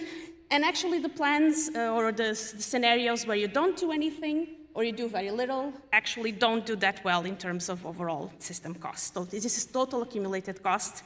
This means includes all your investment costs, all your operational costs from 2020 up to 2050. So basically this means the bigger the ambition, the lower the cost of transition, and electrification beats all the other scenarios. So what does this mean in terms of technology? So we also looked into that. So if we start basically from stage 1 is the decade we're already in. So we have the passive efficiency measures. So what we also saw was that if you implement energy efficiency measures first to the full extent you can, actually already now, All the scenarios have lower total costs, transition costs, okay? Up to 4% lower in that full transition cost that we just saw can be lower by up to 4%. Also, what you can see here is that the low-hanging fruit is the phase out of all the fossil fuels that are not natural gas. Of course, this has limitations. Namely, if you think about, for example, Açores, where they use a lot of fuel oil still in the industry, it's not easy for them to replace, okay? Whereas the others in the continent, of course, they have other types of, well, in the continental Portugal, for example, they could switch to natural gas. That's not an option currently in Açores, for example. And also we have here already, so heat pumps are mature. Heat pumps for temperatures below 100 degrees Celsius, we already have them, so we already can implement them, and there are lots of processes in the food industry that occur at this temperature or lower. And also the implementation of electric boilers. So a lot of the heat production here in terms of vapor, we also considered replacing with electric boilers. They cost more or less the same as the natural gas boilers, so they're not more expensive, and they have slight advantages in terms of efficiency. And lastly, also, we have the integration of the renewable energy. This is already occurring. So most of the companies, when we asked them what they are already doing, they said they are basically installing PV systems. So this is already ongoing. And of course, the power sector decarbonization, which is going to happen even if no one else does anything in the industry itself. Then in the next decade, so here we already see the high efficiency equipment. So that means basically every time you replace one of your current equipment, even if you keep the same vector, energy vector, you replace it by a more efficient equipment. Then we have so then we have here a decision to make. So you have here two things, so the electrification and renewable gases. And this 50% of electrification of your heat processes is for the electrification pathway, whereas the biogas blending up to 30% of the mix by 2040 is if you go to the biogas pathway. Hydrogen integration is shown here, but actually the scenarios I showed you don't have any hydrogen in them, because what we concluded is every time you include hydrogen, because of the costs, the total cost of transition goes up, okay? And then we have the 10 to 30% implementation of installation of local PV, and the solar thermal as well, up to 10% of the heat. Finally, in the third stage, we have the ultra-high efficiency equipment. So this means if you replace them in that decade, the same equipment is going to be much more efficient than it is currently. We also have the advanced electrification for the electrification pathway. That means basically for the thermal processes up to 80% of electrification. Now we have the use of heat pumps in that range of 100 to 200 Celsius, because at this time they will already be mature. And we also have for the biogas pathways, the advanced biogas integration, which means basically your natural gas is 70% biomethane. And finally, we have up to 50% of local PV installations, so between 25 and 50%. This might seem like a lot, but we've already talked to industries that are currently already have about 20% that are aiming already in the next decade for 30% of their total electricity used to come from local renewable, and namely PV. And also you can have up to 20% of your heat provided by solar thermal if you opt for that pathway. So this is basically the technology roadmap for how you implement within the next few decades.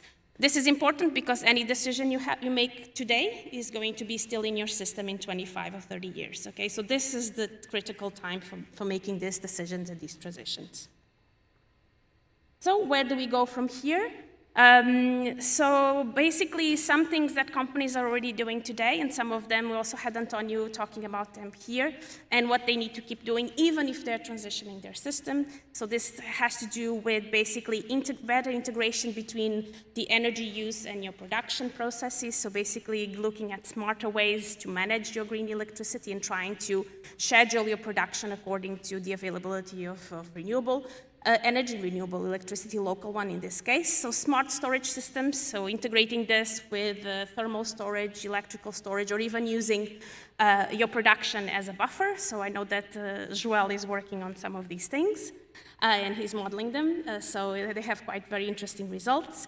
And of course, also this needs to be adapted to the local conditions, okay? So we did a national roadmap. Of course, if you look at plant sites, this is going to look different for each of the plant sites. Finally, so what is the upcoming development for our own model and the roadmap? So currently we have done a full sector level analysis. But as I was saying, for example, for Açores, but not only for Açores, for other regions in Portugal, so if you look just at the north or just at Alentejo, so you have different processes in different areas and you have different availability of resources. So that means if you want to look at the roadmap in a bit more detail, it should have a regional adaptation, so we're looking into that. And our aim is also to do this because the transition is going to happen at each plant, right? So we want to do a plant level analysis, and namely we want to develop a tool. We already have it planned, which is going to be my 2050 roadmap, which will allow basically any company to do their own roadmap with this information they already have in the model. And this is my last slide. So what happens if we look at this in a bit sort of a bigger picture? So beyond the electrification, with genuinely improved systems. So we actually try to see not just what we can do with the system that we have now, but how do we transition the whole system. So we already know that we are going to have impacts of climate change. So that means basically some of the raw materials that we use today in the food system are not going to be potentially available at the same prices or even at the same quantities. So because of the impacts of climate change on the productivity of different food products. We also are going to have, and also so this means basically both on the side of the temperature as well as on the water. So it may mean that we have to do production, we have to produce the goods with different kinds of raw materials. And also there's going to be an impact in terms of temperature a lot in this sector because of cooling. Okay, so because we're going to have much warmer summers, that means that needs for cooling are going to increase dramatically in this industry. Then something called target molecules, not bulk heating. What we do currently is the same thing we've been doing for, how many hundreds or maybe thousands of years. We heat a vessel where we then have the reactions happen. But instead of that, we can think of actually how can we change the material itself? So how can we heat the material itself? And that means basically you look at molecular structure or at the cellular level.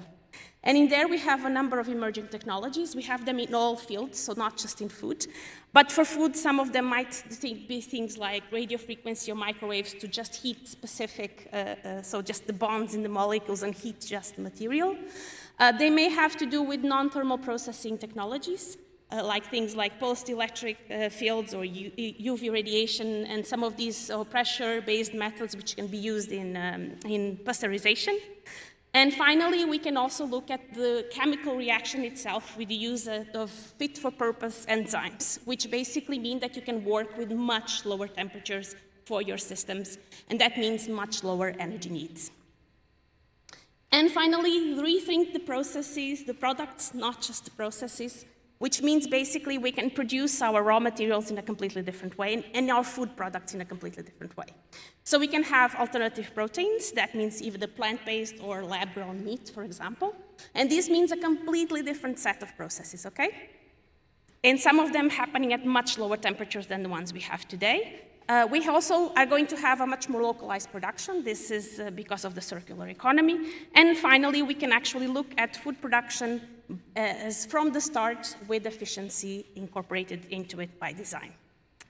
And to finish off my presentation, and to finish off again with Mr. Trump and the marvelous things he said at the UN Assembly, I have to concur with him in this one. He says, no more cows. We don't want cows anymore. I guess they want to kill all the cows. I am guilty of that. Thank you so much.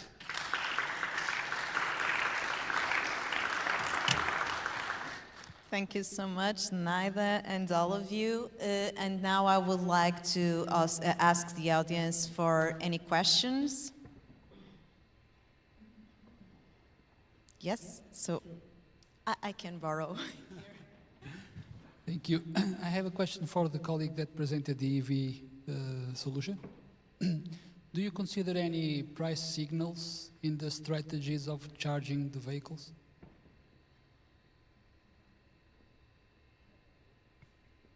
Is it working? Yes. For this particular case, we didn't consider price signaling or CO2 signaling whatsoever. We just focus on the core issue of first delivering the power to where it's needed and then managing that power in the most efficient way so as we can keep the infrastructure costs as low as possible. What I've found out from previous research is that this does not coexist very well with price signaling, because price signaling will tend to focus a lot of the charging into small periods of time, and that can lead to possible overloads of the structure of the, in this case, if we want to have large sums of EVs charging at the same time, for example, in a garage with 60 parking spaces, if we did signaling, price signaling, and then people would try to charge the vehicle to keep their cost of charging as low as possible, then that could lead to an overload of the system. But it's definitely something to work on, to try and bring that into the equation as well, because it's very important, because that's something that once people have the ability to charge, they will definitely want to charge at the lowest cost possible, but first we focused on getting the power to the... But there are a lot of works here done by other colleagues of mine that specifically focus on price signaling, CO2 signaling, and other sorts of incentives. Yeah. Any other question? Okay. Okay, I have a couple of questions, one for Justino. In fact, we already discussed briefly, and another one for Zenaida. First of all, thank you all for the presentations. Justino, about the DC networks, I was thinking, so imagine that, I don't know, 1 month from now, next year, SEV decides to install a new or deploy a new secondary substation. What would be the challenge for them to install it in a DC, or install a DC network in a new area, for instance? Challenge in terms of costs, I don't know, technical knowledge they will have to know, overall. Well, technically speaking,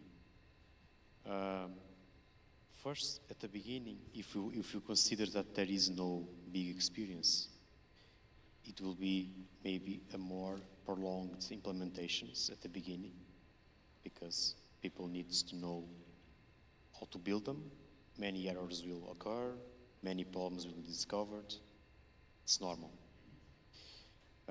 If I understood correctly the question, you are asking if there is a DC grid, exactly? What would be the challenge to install a new substation? How do you start the process? Because if you want to go for DC, how do you start the process? You will not refurbish the current infrastructure that you already have. You'll have to start from, new grid expansion points, probably. I'm assuming that. It depends. For example, let's assume you want to install EV charging infrastructure in a highway, or where there is no strong AC grid, for example.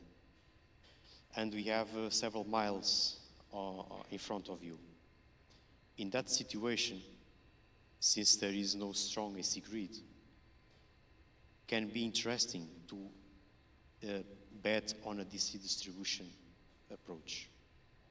Maybe you don't need so much substations for every charger, maybe not. Maybe you can have several, for example, at each 5 miles, something like that. That can be a kind of use case. Now, if we are talking about an area where there is already a robust AC system, maybe not. Maybe it's not interesting. Maybe you can refurbish what is there. Or if the grid is really good, maybe you don't need to do nothing at all, unless the demand justifies it. Okay? only if you foresee that in the next times the demand will be so high that you need to reinforce all the grid, put new cables on the ground or whatever. Okay, you can plan in advance. If you don't foresee that, why change, right? It's working, so no point on. So depend the case. Okay, thank you. May I make another one? So Zenaida, I was curious about those targeted heating alternatives, I would say. Is there any application already that you know of, like UV or whatever? The you in the last slide you presented some new ways of heating, some alternative ways. Yeah. And I was curious if there is already some real world, let's say, high TRL application. Yeah, so there's already at least lab scale. I think up until TRL 5, 6, and 7, you can already find something. And even fully, let's say, commercial applications. Most of the problem there is scaling up and also cost. So that remains still some of the challenges in some of these technologies. And mainly because you have to also retrofit your whole process, right? So it doesn't just mean that you're functioning and working at different temperatures. That means your whole setup is not probably ready for those temperatures, okay? The physical infrastructure also needs to be replaced or retrofitted or adapted. So that means it adds costs to your transition. But if you can save, if your reduction in terms of energy use is so big that it compensates your investment costs, what will happen is at a certain cost point, these technologies will be competitive with everything else, and you just adapt or retrofit your industrial unit, or you build new units already with the new technology. So that's probably what's going to happen. But yes, they exist. They can be used nowadays. There are some still issues related mostly to cost. Okay. Yeah, many thanks for the nice presentations and the insights. I have a question about Grid FM, actually. I can see that there is a very systematic way to work collaboratively for a specific application, the load flow. Are you aware if there are similar initiatives to mobilize actor in foundation and foundation mobiles for other applications than power flow, actually? Because I saw the focus is on adapting, let's say, or developing a foundation and model approach for the load flow. Is there something similar for other applications than load flow? Yes, please. So the approach that we've taken initially is to train the foundation model, the grid foundation model, on the fundamental of the power system, which is the power flow. And once the model is trained on that fundamental power flow, then it can be fine-tuned to a wide range of specialized tasks that are not focused on the power flow per se. But once it lands the fundamental of the power flow, then it can be fine-tuned for specialized Okay, tasks. but can we imagine in the future that we do the same thing for another application, like, for example, I don't know, unit commitment or market clearing or forecasting, or, you know, now all this work is for power flow. So the approach of the foundation model is that once you've done this intensive training on the fundamental of the power system, then the fine-tuning for, say, a specialized task, as you've mentioned, is quite much easier, and it's relatable to how LLMs work. So once you've done the expensive training, you don't have to have that effort again. It's much easier to fine-tune for a specialized task than developing another new model and train it specifically on that task. Yeah, I understand. I don't know if Okay, so if we want to do the same thing for unit commitment, can we, is there some work, for example, to pre-train the foundation model on unit commitment optimization and then fine-tune it for a specific system? So I would look at it... This is what I mean by other applications than power flow. I mean, go do the same thing, but for unit commitment, let's say, not for power flow. I would look at it the other way around, that the unit commitment would be a fine-tuning task. That once the foundation model is already pre-trained, it will be very easy to learn, for example, unit commitment among so many other applications than having to pre-train it on unit commitments alone, because then it won't be generalizable. So the model we're trying to train is pretty much generalizable across a wide range of power system applications, including unit commitment. But in the initial pre-training, it's the power system fundamentals that we are focused on that are quite general and apply across the power system as a whole. Thank you. Any other question? Yes. First of all, thank you all for the presentations. My question is also for Mika. I think we all agree that there is this trend on the use of foundation models, and for sure it's something that we'll be talking for the next few years. I'm wondering, and I would like to hear from you what you think about the following. It seems that we are pushing too hard on the use of foundation models on problems that perhaps we could solve them without using foundation models. So, from your experience, do you think we are using foundation models because we really need it, or we are just using them to gain sensitivity on how they can be used in the future and eventually bring added value instead of the traditional approaches? Thank you very much. I think there's a lot of potential, and with the current push, by all the partners in the community, it's looking more realistic than idealistic in terms of how they could be used. Because, for example, the pre-trained model at the moment is showing that it can predict faster than an AC load flow calculation, slower than DC, but faster than AC, with the accuracy maybe one order away from the AC. So the potential is there.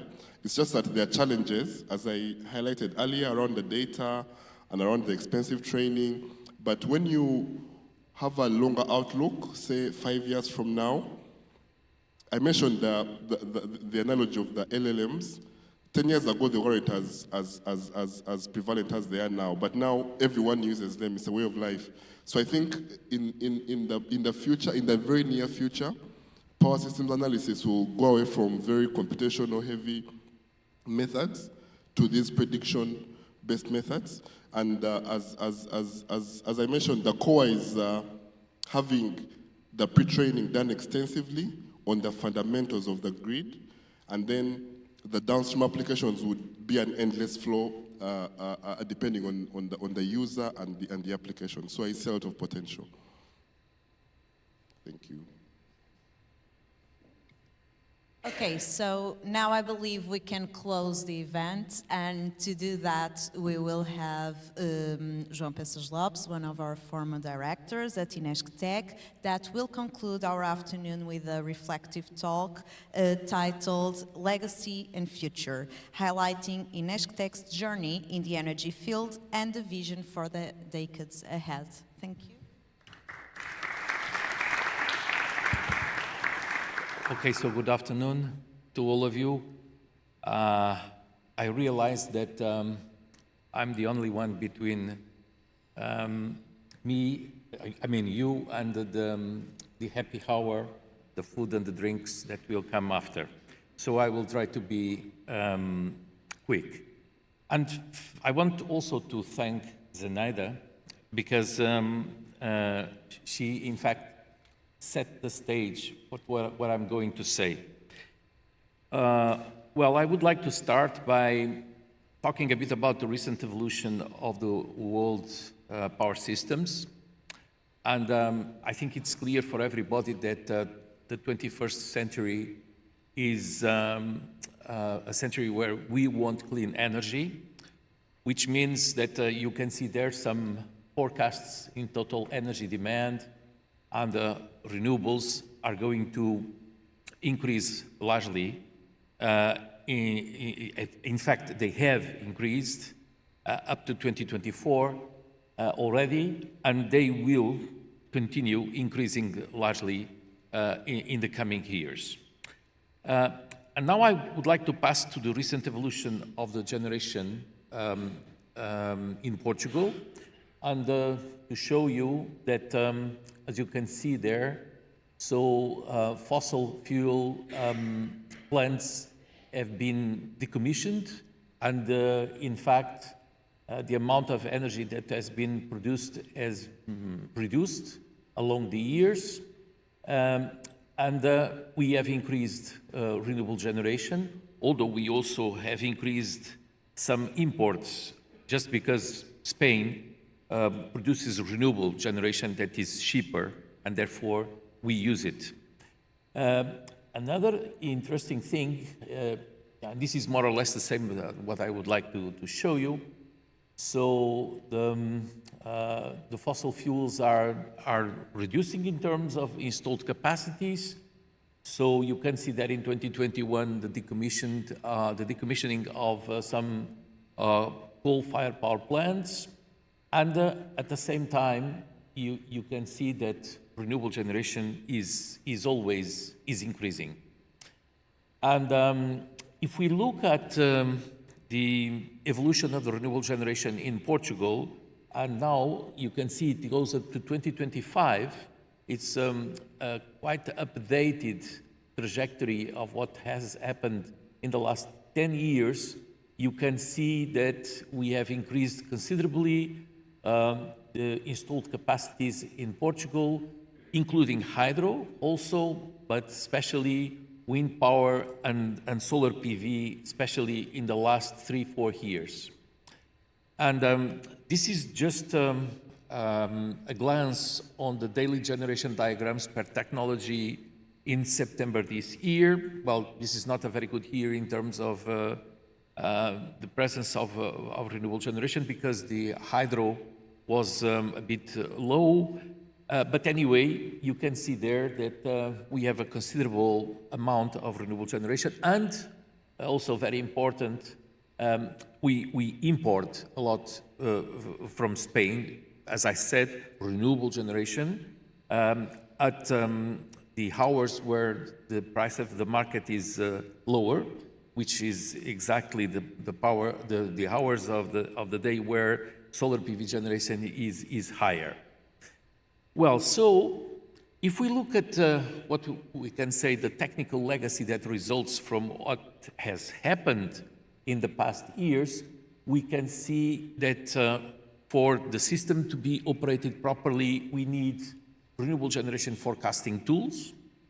And in fact, they have been used by the TSO, by generation companies, and by retailers. We have a system that is coming more and more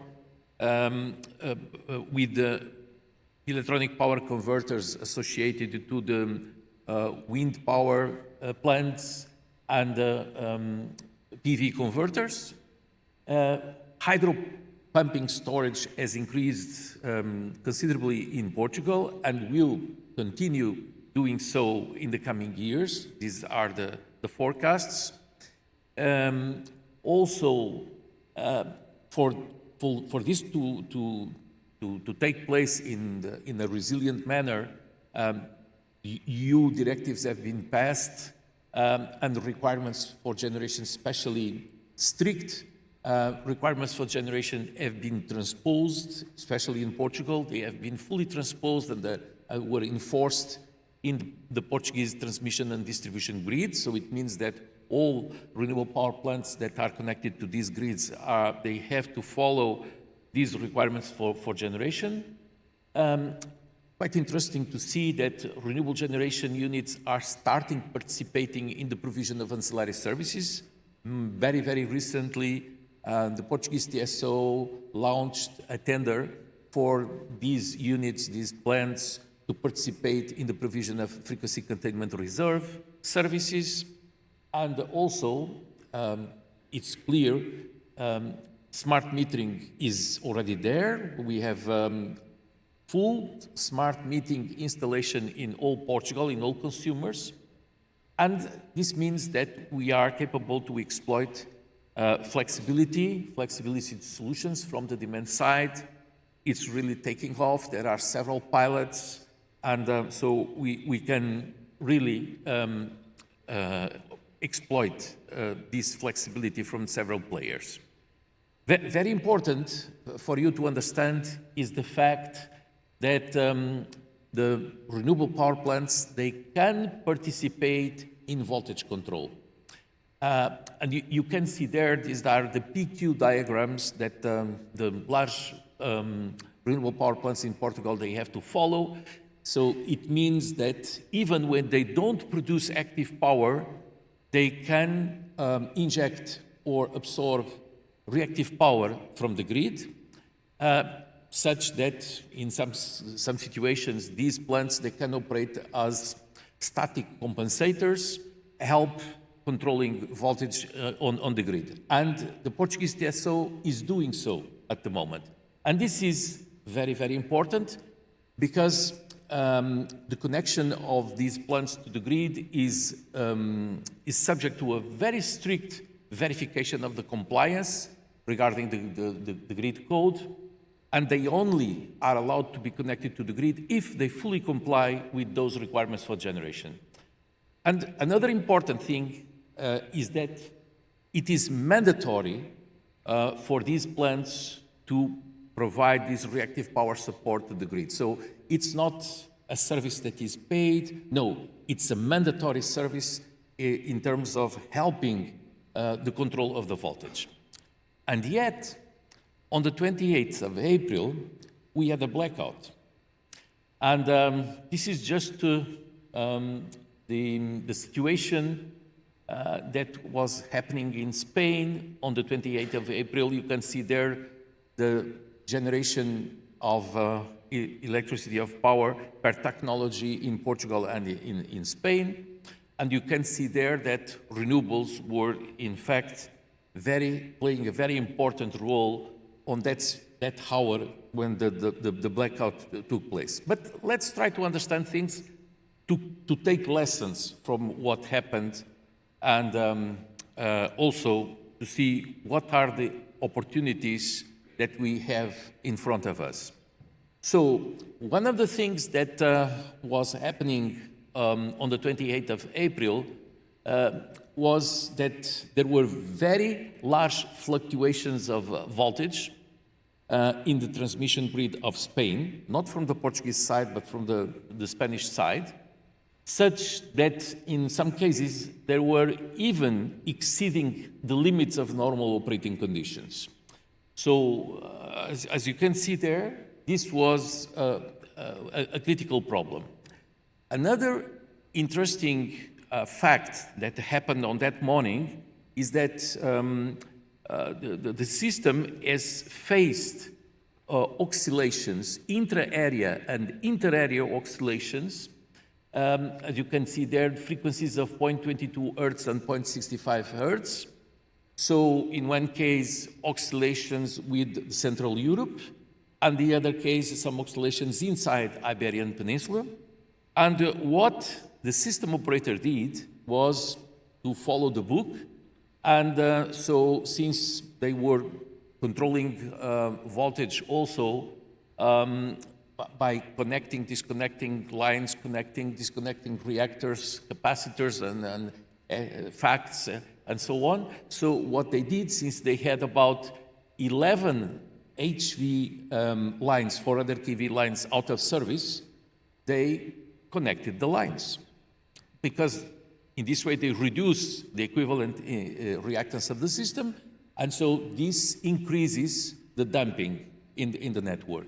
So they did it as it was written in the book, but the problem is that they had not made any simulations to see what this would lead to. And what happened is that voltages have increased even more.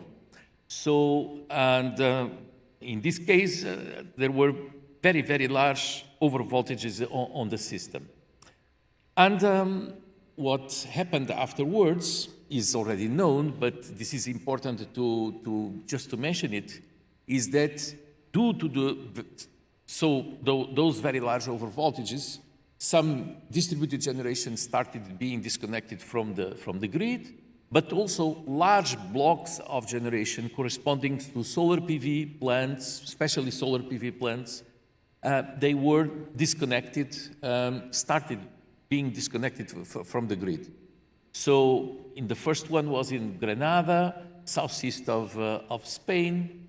And what happened is that when this plant was disconnected from the grid, before it was absorbing reactive power with a certain power factor, a certain constant power factor, and when it was disconnected, it just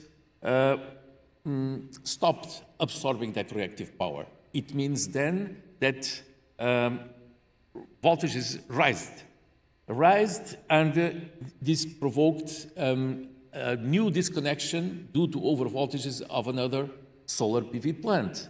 And so it became a cascading effect such that a very large amount of generation was lost.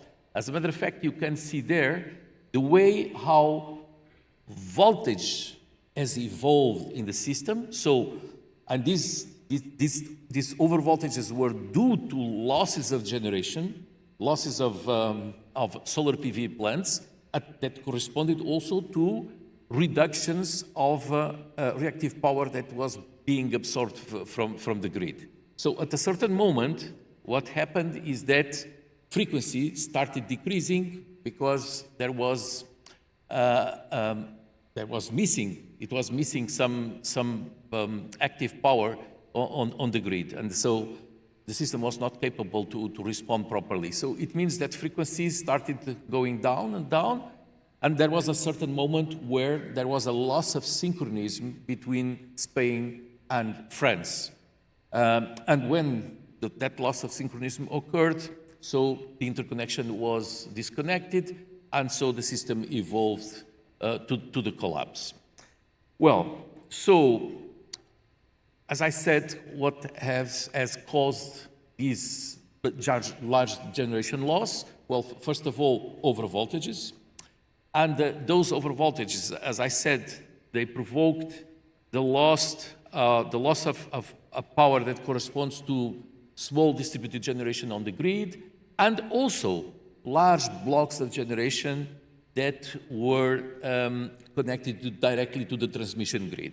And in all those cases, the cause of disconnection was due to overvoltages. So if we look now to what is what are the requirements for generation in Spain, you can see there that the PQ curve that the renewable power plants in Spain follow is there on that figure, and you can see that all the plants that have been connected to the grid until 2016, they follow that curve inside the yellow area. Okay, for the other ones after 2016, they are required to provide some more reactive power, but this is not enough. As we have seen here, some of the investors in Portugal that they developed projects of renewable power plants, in some cases they are obliged to install FACT devices to be capable to comply with the grid code. Well, while in Spain, this is not required, okay? So, we can now take some conclusions from what happened. So, it means that what will happen in the future will be such that renewable generation will continue to increase. No matter blackouts like these ones that has taken place, what happened is not due to a massive integration of renewable power generation, is due to the fact that the proper control that should be in the place was not used. So demand will continue, demand of electricity will continue to increase. Zenaida has presented this very clearly, so I don't need to explain better than what she did. So electrification will continue to increase largely. But more important than all is that we will need to cope with new loads. So the loads related to the electrification of the industry, several ones. Electrolyzers. Well, for the electrolyzers, I realized that, I mean, the projections that we had a few years ago are a little bit optimistic. I learned yesterday from a presentation from Bloomberg that now they consider that the takeoff of the production of hydrogen will take place in 2040 and not 2030. Anyway, electrolyzers will be there. Electric vehicles, this is a new load, as a matter of fact, is popping up, but it will continue increasing. Data centers, and I'm going to talk about data centers. Bitcoin crypto mining. I was in Austin, Texas, 3 weeks ago, and I was amazed by the increase in load demand coming from Bitcoin, crypto mining, and data centers. It's incredible. So what they are facing now in the States, we will face here in Europe and also in Portugal. Heat pumps, of course. And to cope with all this, we will need to use more and more storage. As I said, we have been using storage already in Portugal, like hydro pumping, but we will need batteries. And most probably we will also need seasonal storage that will not be provided neither by hydro pumping storage plants, neither by batteries. Well, just to show you some of the results of a project that we have with REN, where we are trying to find out what will be the load profile for EV charging for the years to come, in this case for 2030, with a certain combination of different types of charging.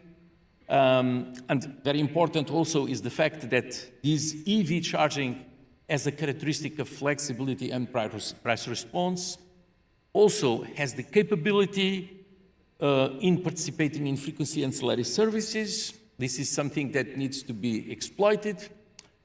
Now, data centers. Well, data centers, from also some of the work that we have been doing for REN, the Portuguese TSO, these are the profiles of load of some of the data centers, and they will be very much dependent on the outside temperature, because cooling is a very important part of that load, okay? But more important than that is that data centers are not so well-behaved loads, okay? And you can see that on the right part of this slide.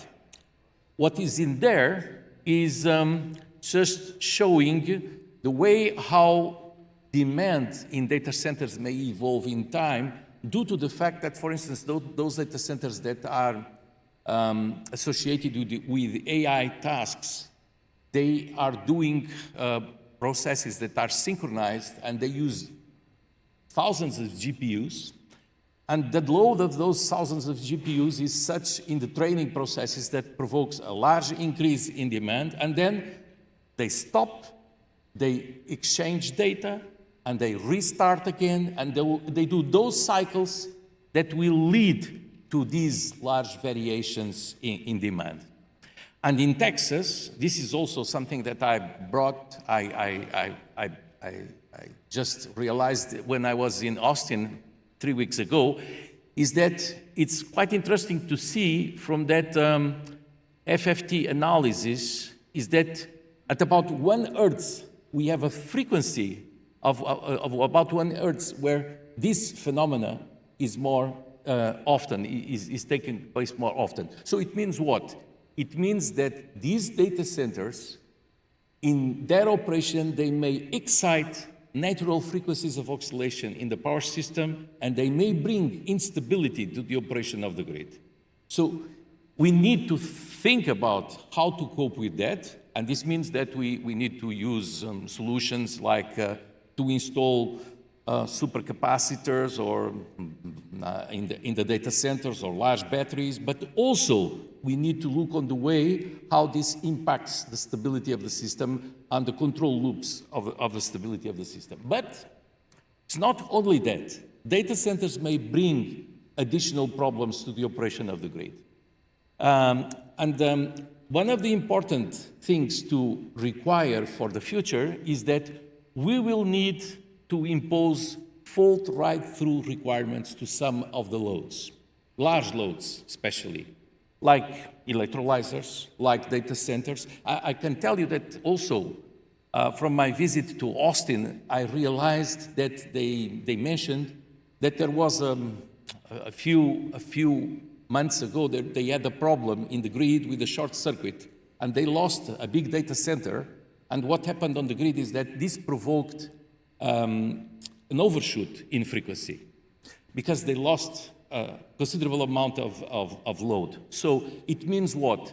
It means that when a short circuit takes place on the grid, those loads must be kept in operation. And this is something that we have been doing here at INESC TEC. This is one of our PhD students, Abdu. Abdu, are you there?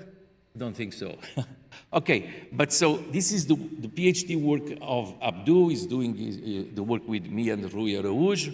And so we are using this architecture of power electronics that involves 3 power converters, including a buck boost one. And this is the way to assure that you can keep voltage more or less stable from the side of the load, in this case the stack of an electrolyzer, but it can be also the load of a data center, and in this way to keep it in operation and avoid these type of problems that I've just mentioned. So, domains of further research, and the future is bright for you researchers. So, very, very important, the identification of new ancillary services, fast frequency ancillary services like fast frequency response, synchronous and synthetic inertia, and so as well as the identification of the volumes of these services. And of course, let me tell you one thing, the players, the agents that will most probably provide these type of services, fast frequency reserve services, will be batteries. They will be the ones. So, as a matter of fact, if you look at what is happening presently in Central Europe for the provision of frequency containment reserve, already batteries are one of the most important players there. So this is what we will see also in the Iberian Peninsula and more or less everywhere. So, also from what happened in the Iberian Peninsula because of the blackout, we realized that it is important to provide to dispatchers, to system operators, tools, decision tools to help them identify the ways to control voltage on the system. So identification of the settings for the reactive power support from the conventional and renewable power plants, for the connection, disconnection of reactors, facts, and so on. So this is very, very important. Also, to increase the use of tools and the development of tools related to dynamic security assessment, for some critical contingencies.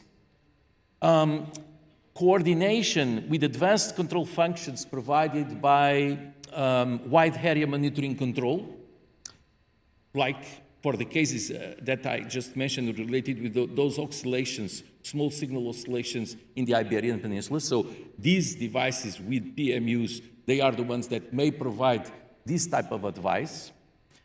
Also, the definition of preventive control measures, like dispatch of synchronous units, and by synchronous units I mean synchronous condensers, because they will have to be more and more installed in systems like these ones, as well as synchronous generators. And very important, of course, Francisco would be very sad if I don't mention it, so the installation of grid-forming control modes in electronic power converters associated with batteries. Grid-forming converters will play a very important role in the provision of ancillary services and also on black start support.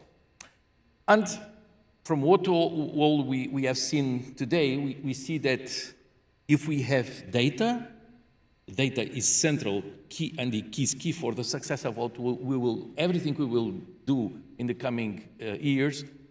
We can afterwards use new approaches to help controlling, to help providing advice and so on. And this will be based on AI approaches. And that's it. Thank you very much for your attention.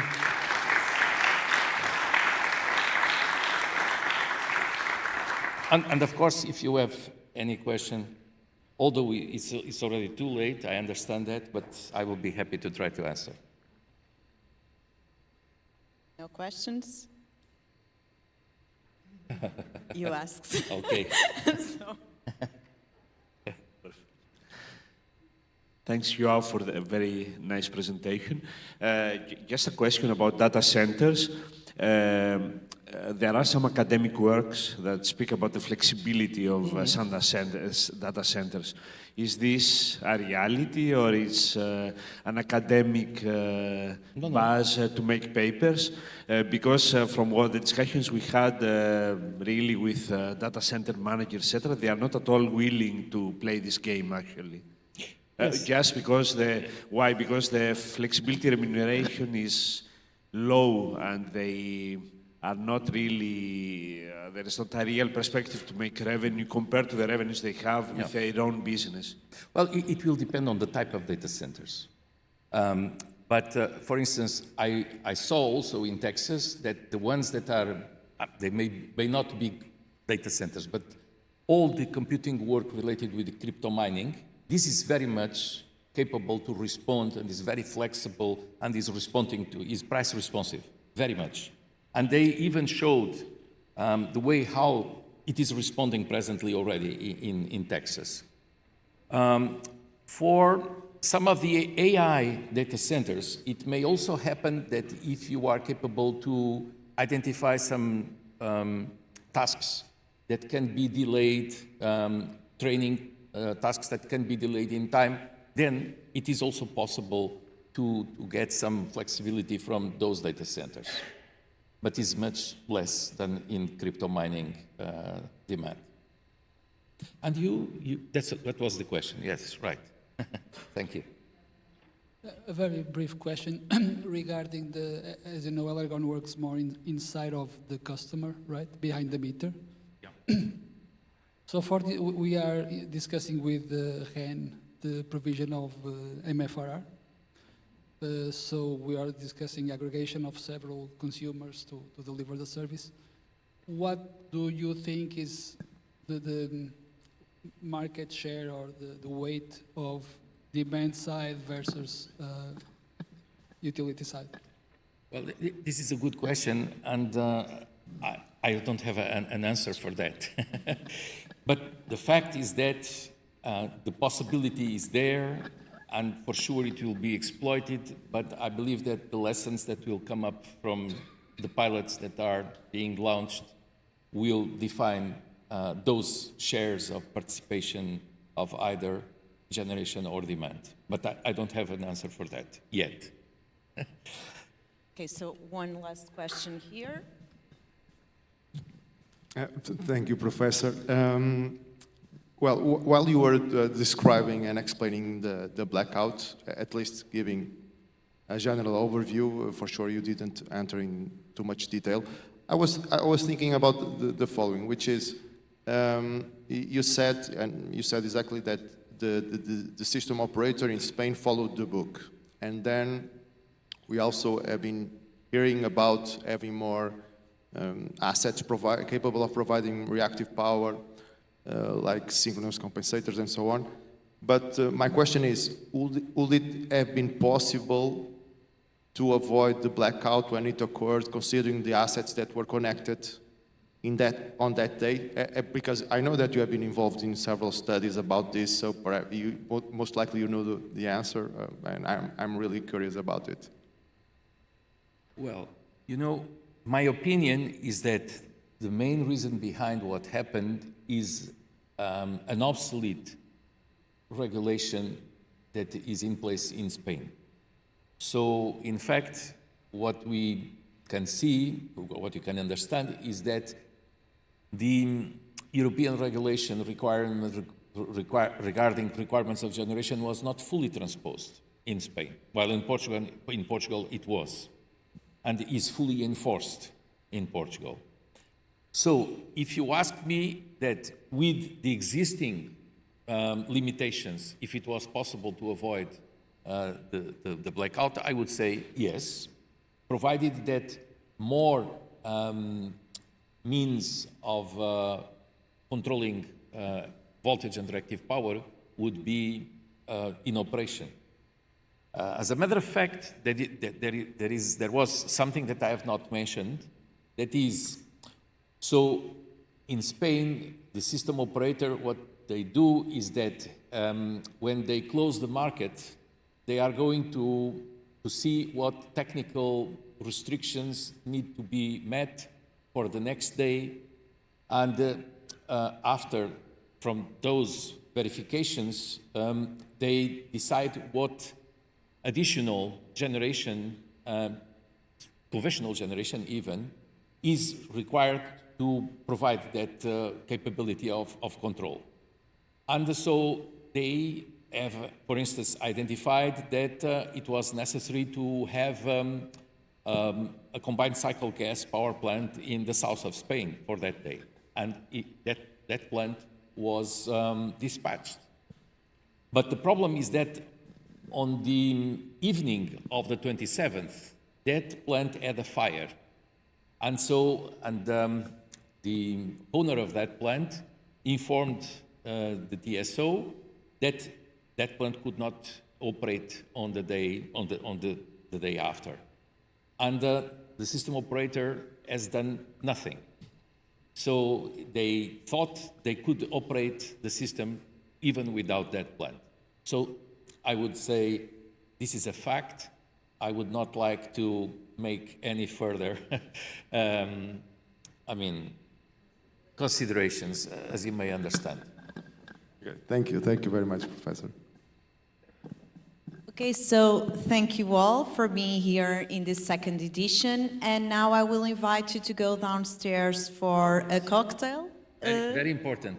Go to the cocktail now. Yeah, and see you next year. Thank you.